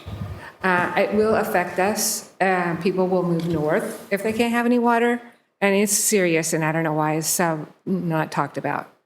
To have gardens here, I was trying to figure out how much water we would need to feed 9,000 people, and that's like 3 million gallons a year or something. I don't know if that's accurate. But I was trying to think of where we could have a garden in case, because the Imperial Valley grows 90% between Arizona and the Imperial Valley. They grow 90% of the vegetables that people eat in the United States in the wintertime. And that's huge. And so we might need to do that for ourselves a little bit more than we're doing. So I even thought of how they used to do it in Mexico, that there's a little bit left. Or they would build canals, and then along the canals, they would have a farm in the water, and they would hang their plants in the water, and that's how they would propagate all their food. I thought, maybe we could do that here. I don't know. But anyway, I appreciate that. I think that having one garden is a start, and there could be other gardens. It doesn't have to be just one garden. So thank you. Thank you. Did you?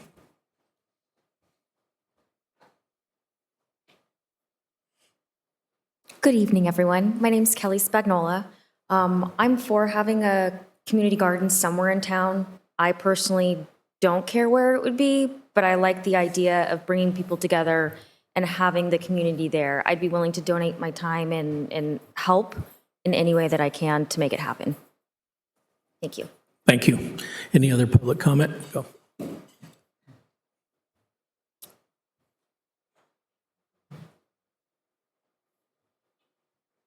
Hi, Dana Starr again. I have a question. I read something recently, I think starting in 27, that water usage is going to be limited on commercial city property and things like that. Even my apartment complex is putting in pulling out grass and putting in something that works for water conservation because of the limitation. And I was just wondering, is there anybody here who knows or has heard What that anything means about is that? when you have your sidewalks and you see the grass in the sidewalks between the curbs and the sidewalk, that won't be allowed. It'll be the unused portions.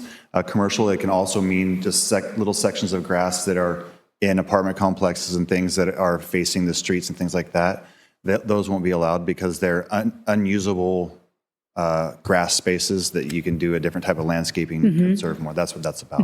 Okay, so that doesn't go into the parks or? No, it would not go into the parks. And actually, this would benefit more, actually, if they did push that law, because this area is on the outskirts of the park, and it is kind of an unusable space that we have grass on. Okay. If they push the law further, that would be included. Okay, thank you. Any other public comment? Katia. I like saying that name. Katia.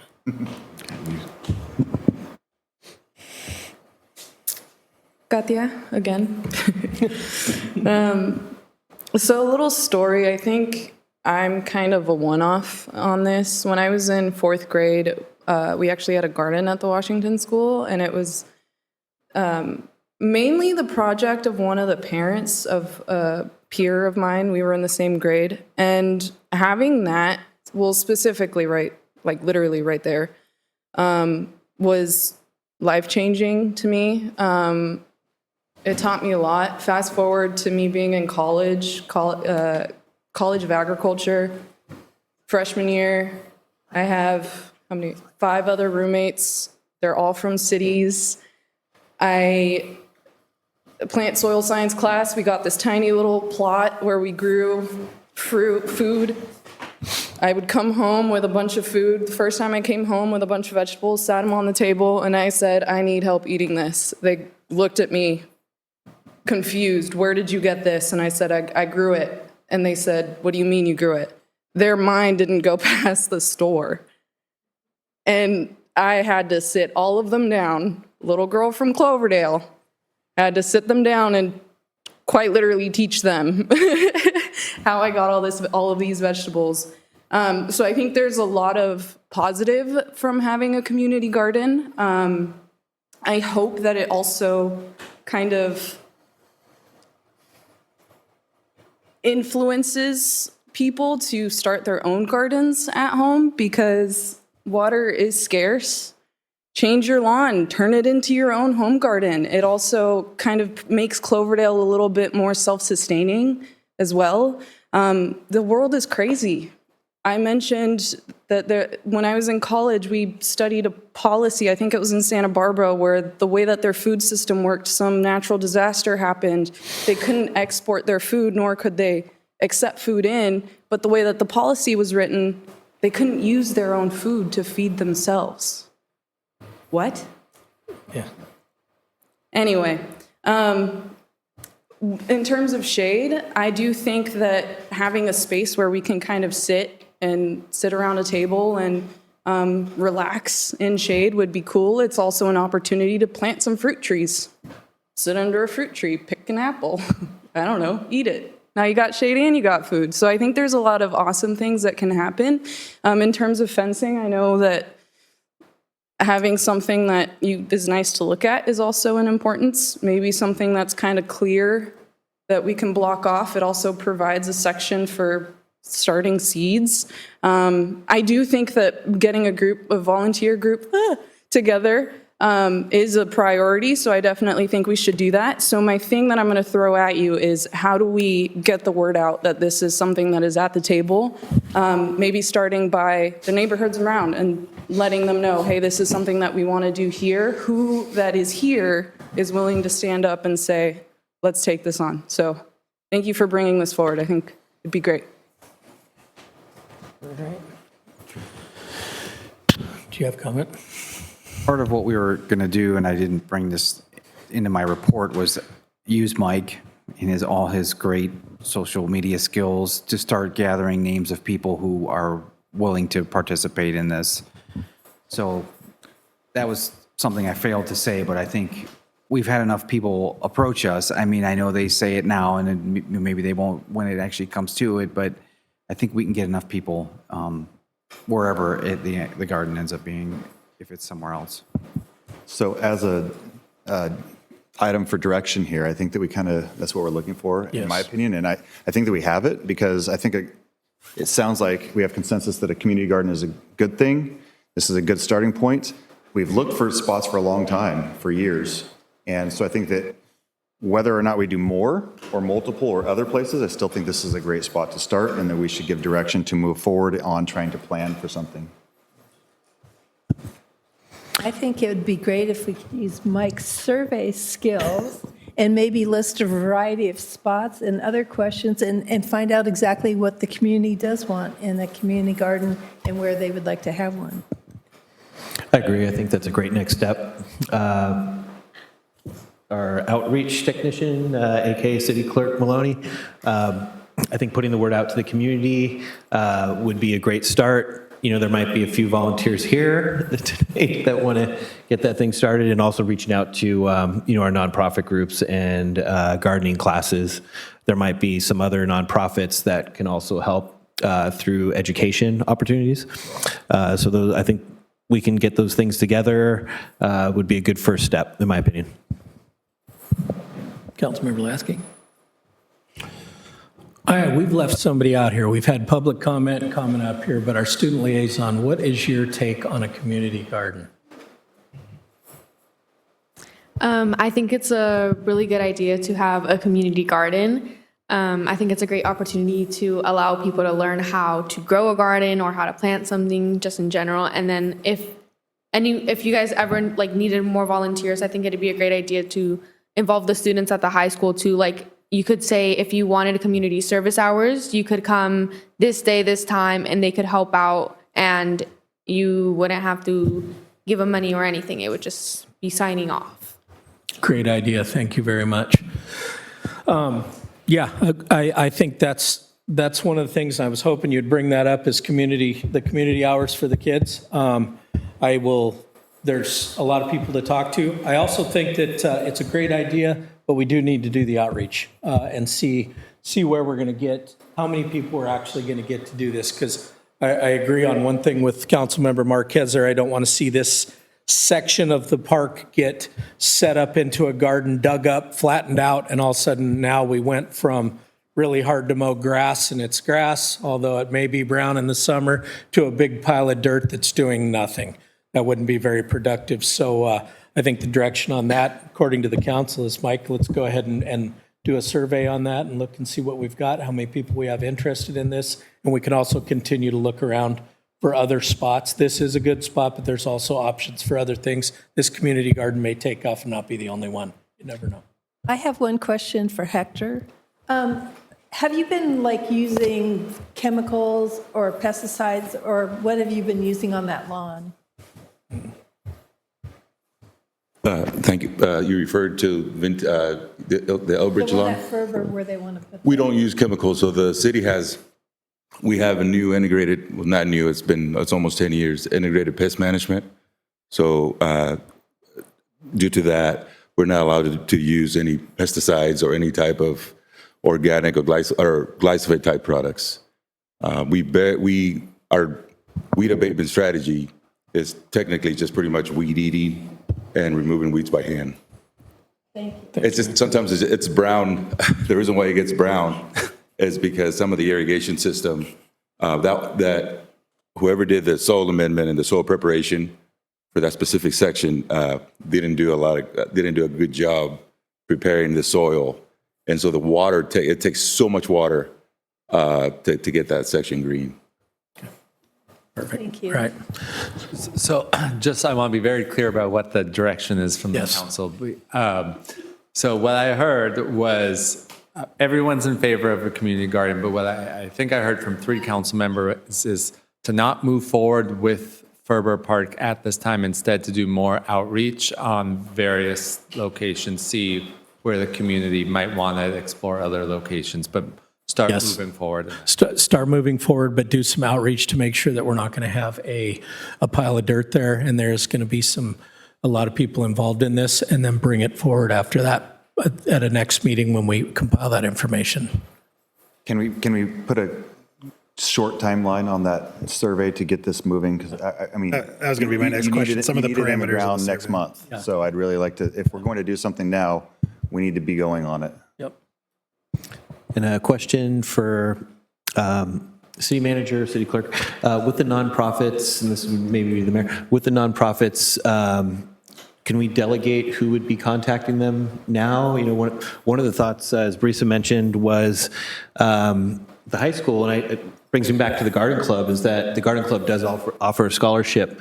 I don't think they're directly working with high school students, so it's like that could be a good partnership because they are master gardeners, and I think that would be a good connection to get those two groups working together. So I think there's a lot of opportunity through some of the nonprofit groups as well. I mean, I would think that anyone who's interested, we can direct them to Mike's information gathering. Yes. I don't think anyone should do that. Anyone who can find people who are interested. It's just my thought. Okay. Yeah, I wouldn't want to leave anyone out, so I think I would recommend having them, we publish information, we put out surveys, we get as much marketing out there, having interested parties come to us rather than me going to, there's probably hundreds of groups and I wouldn't know which ones to pick, and I don't want to exclude anyone, so I think that'd probably be my recommendation. And then just for the council to be aware, on our parks page, we do have a couple of programs that we can kind of initiate into this, but we have an Adopt a Park program. We have our VIP program that Hector and I are working on right now. It's called our Volunteer in Parks program. So a few of these programs can align pretty well with this as well as a Park a Month program, which is something that that you just reminded me of that we need to update our site on. But it's a project, and this could be one of those things that gets the community involved. But we can definitely do a survey. I would like a few parameters from the direction side of things. When would you like it to come back to council? Because that'll kind of dictate when. Well, like the vice mayor said, I believe that if we're going to be doing a community garden, it's going to take one time to get it set up, and things go on the ground next month. So if we can swing it, I would say the direction is to bring it back to the next council meeting with the results from any type of survey that you put out. Is that doable? I can create a survey relatively quickly, as long as we don't need council to approve the questions, if you trust my judgment on it. And then it's just really getting it out there and getting folks to fill it out. Like, as you know, like the Boulevard survey was open for maybe 3 months. The Parks survey was open for 2 or 3. That's kind of what we've been doing, but that's a long time. And honestly, we get the bulk of our respondents in the first post, and we can do another one. So within a couple of weeks, I can have the results at least to be able to present to council. Or in the next couple meetings, like if you can. So I was going to say, if by that's pushing the it, next can we meeting is probably unlikely, realistically. So push it to the first meeting of next month.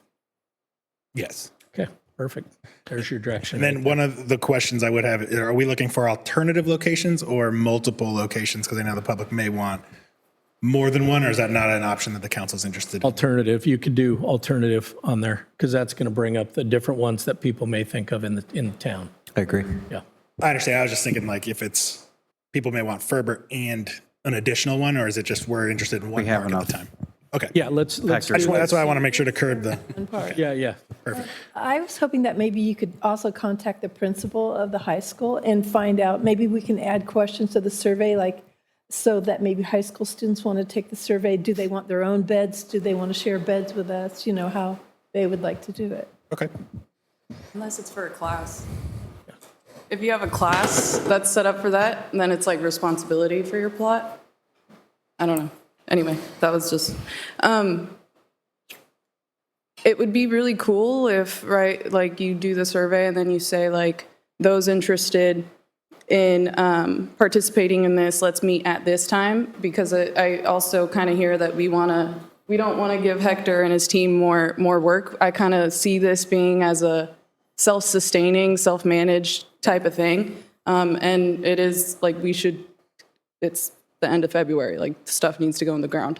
Getting the volunteers together to kind of come up and plan for it, and then really making sure that this is fulfilling community engagement. And I think that starts from the very beginning. So from putting those beds in, having volunteers to put those beds in so that there's more of accountability behind it and more pride behind it, I think would be really cool. But I think as soon as we get those who say, I'm willing to get involved, as soon as we get them together and start getting that going would be great. So maybe like the week after presentation, I don't know, that's logistics for you guys. Thank you. And I agree with you, Katya. Just to clarify, City Clerk, if we have interested parties, we would have them contact you? Yes. Yes. Yeah, we'll figure it out. Okay, for now, yes. For now, yes. Either way. Similar to when we had our Parks and Recreation survey went out, I had one of the questions on there was, are you interested in being an instructor? If yes, put your information, it's because it's a private survey, the results, that goes to me, and then I compile a list of all of our potential instructors. It'd be a similar survey question where I can't let Hector off the hook this easy either. I see him back there smiling. So I think maybe some of the contact would also be with Hector too. Just tell me what to do. I'll definitely be working in tandem with our park superintendent to draft the survey. Hi, I'm Monique Evans.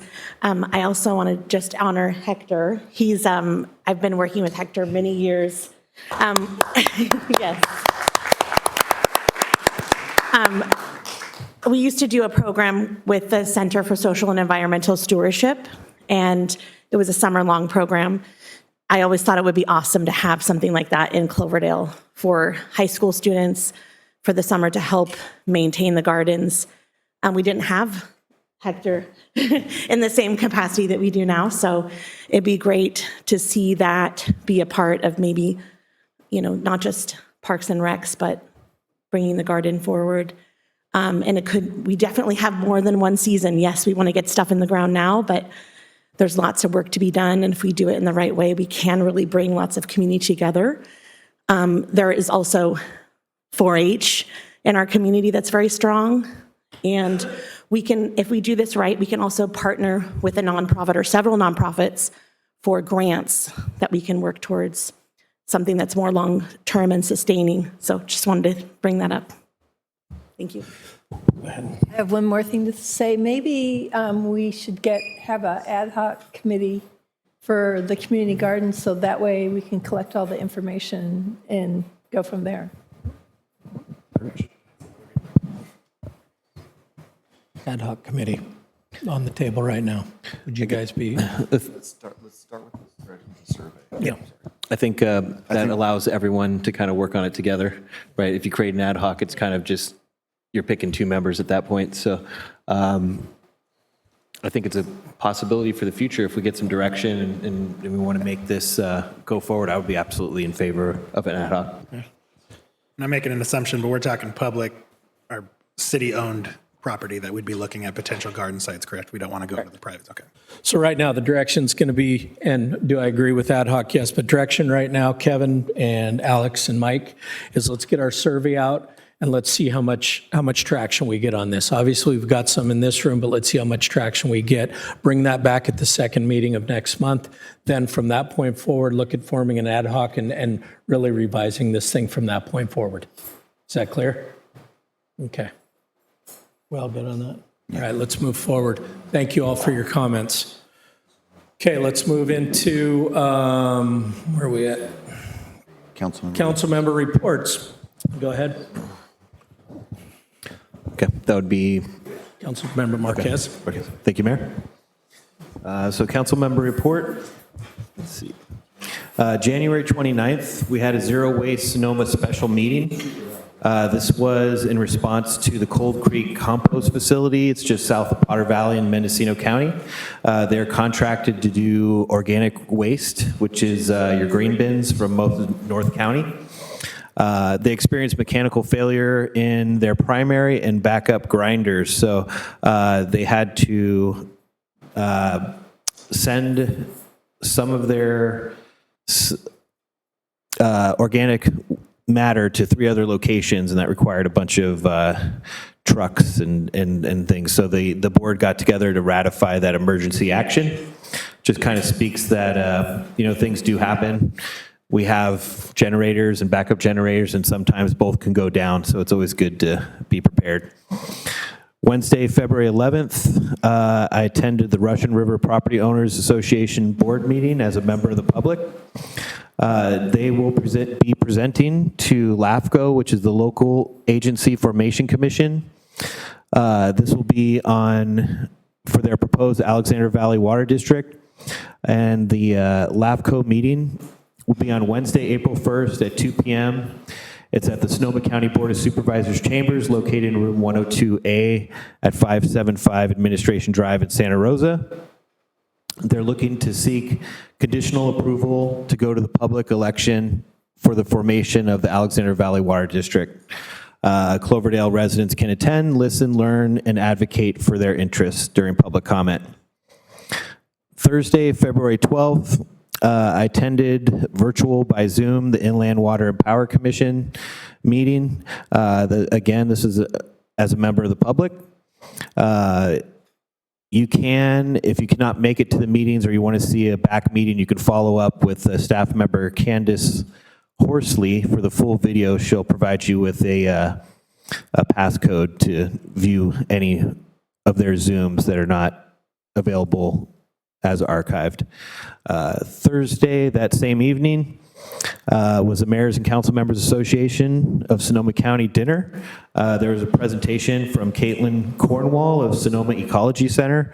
It was really educational, kind of learning about what they're doing out in Sonoma Valley. So they don't do much work out here in the rest of the county, but some of the programs that they provide is like bilingual tours of the parks, and they do help with vegetation management for fire control. So any way that we could relieve our Parks Department from vegetation management puts money back into our parks.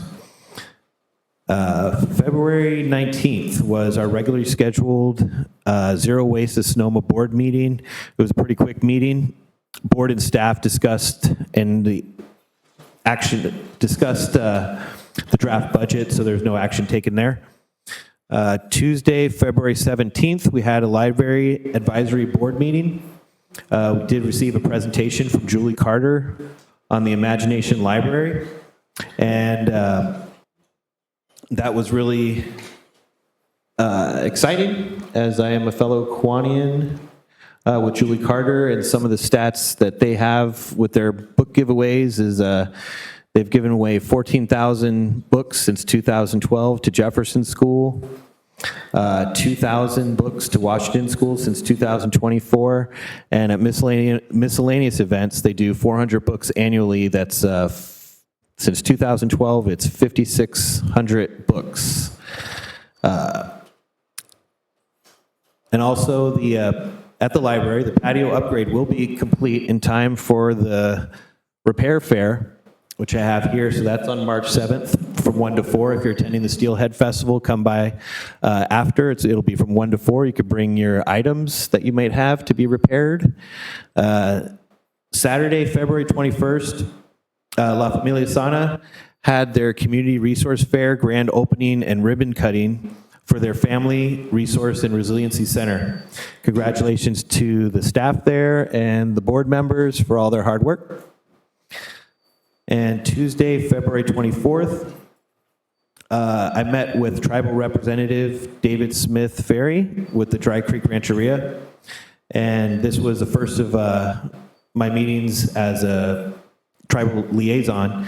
We're going to work to meet some of the board members in the future, but they would want to announce that the Dry Creek Rancheria is happy with the first stage of the Bitukale housing development, and they look forward to future work with the city of Cloverdale. Thank you. February 2nd, I attended a wonderful roundtable discussion at the Schoen Farm. It was put on by the president of the Santa Rosa JC, and our big discussion topic was how to interest students that might not be headed to college out of high school, to interest them into 1 year or 2 year certification programs at the Schoen Farm in doing agricultural certificates. I attended the Esmeralda Town Hall. I also attended the mayor's dinner meeting in Cotati. I attended the ribbon cutting at La Familia Sana. And tomorrow I am attending a board meeting for the Russian River Watershed Association. Yeah, February was kind of a blur for me. So on the 5th, I did attend my Sonoma Clean Power meeting. We're building our agenda for the year, so stay tuned for more on that. I was able to attend the Citrus Fair, the parade. Had a little energy for that. Also attended the review with Alex and Jose at the open meeting on the 20th for the continuance of the governance manual on conduct. That was very informative. And in a roundabout way, we're working on getting Eric Poland, who is the COO of the Cloverdale Healthcare District Board, to give a presentation on ambulance service here in Cloverdale.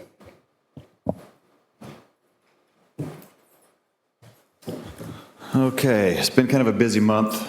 I attended a lot of what everyone's talking about at the Esmeralda Town Hall. Cloverdale Chamber held a mixer at the Redwood Credit Union regarding fraud, which was a great lesson to learn about what's going on with the new different types of fraud that people are using. I attended the Sonoma County Farm Bureau crab feed. Senator McGuire held a town hall in Cloverdale. I attended that.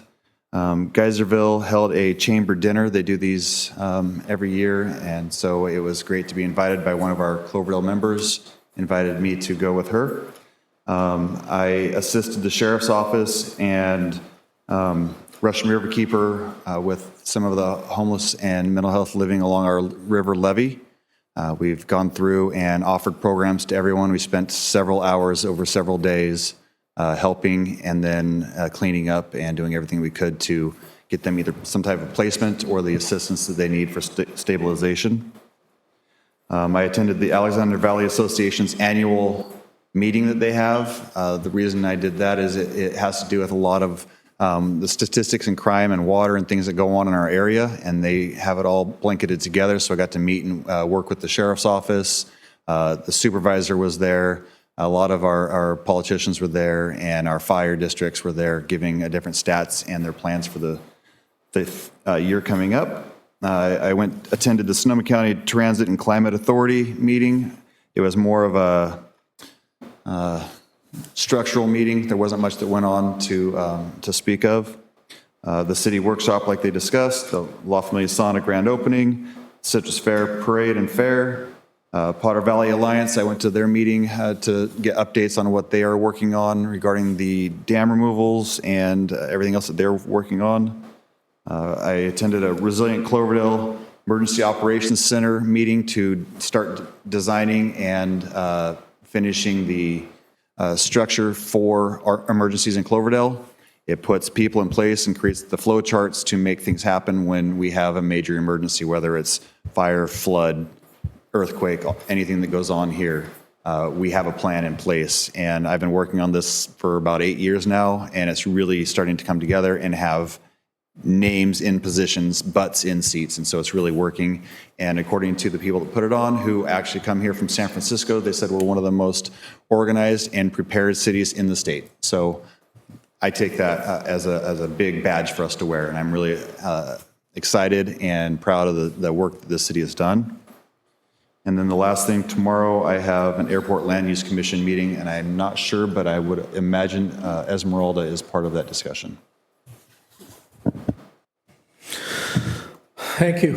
We did, February 5th was the Esmeralda Town Hall. Thank you for everybody being there. February 12th did the mayor, council member dinner down there, had a board meeting, adopted or appointed Tanya Potter and Mark Stapp. Tanya Potter's the vice mayor of Windsor. Mark Stapp's the mayor of Santa Rosa to the Aviation Commission.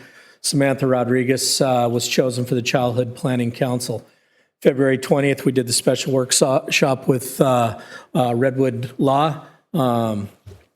Also, I got a call from Tanya Potter. She is really looking for Windsor. She started looking at their animal services contract that they have in Windsor, and made some site visits to all the animal shelters, and is really working at it. I don't think she was too impressed with it and the services that she's getting, so she's working that angle to either upgrade services or a little bit more accountability on what their contracts say and make sure they're doing that. She was a great conversation with her. We did the resilience ribbon cutting up there for La Familia Sana. And then also on the 24th, we did the EOC playbook, like the Vice Mayor said. That is really developing into something that Cloverdale should be very proud of. There's a lot of people there that know what's going on. And like he said, I just want to mirror, it's a badge we can wear. A lot of us, there's a lot of experience in there on people went through the Kincaid, went through the Tubbs fire, and they're capitalizing on that experience. And I think Cloverdale will be extremely ready, hopefully, with the way this is organized if something does happen in Cloverdale. So thank you very much. All right. Legislative reports. And, well, we got 3 in there, they're on there, and then city manager report. Just one real quick report. The chamber director has invited the mayor and me to start participating in what we're calling a business visitation program. So what this is Nina at the chamber is going to set up a brief meeting with certain businesses in town, and she's going to decide which ones, so we can just go out and get to know them, put a face to the city, ask them if they have any questions, and just make contacts with folks. So we're going to be starting that when Nina gives us the green light. I just wanted to report that. City attorney reports. All right, thank you. Let's move into item M, and at, where are we at here? 8:20, we're going to adjourn the meeting. Thank you for showing up tonight.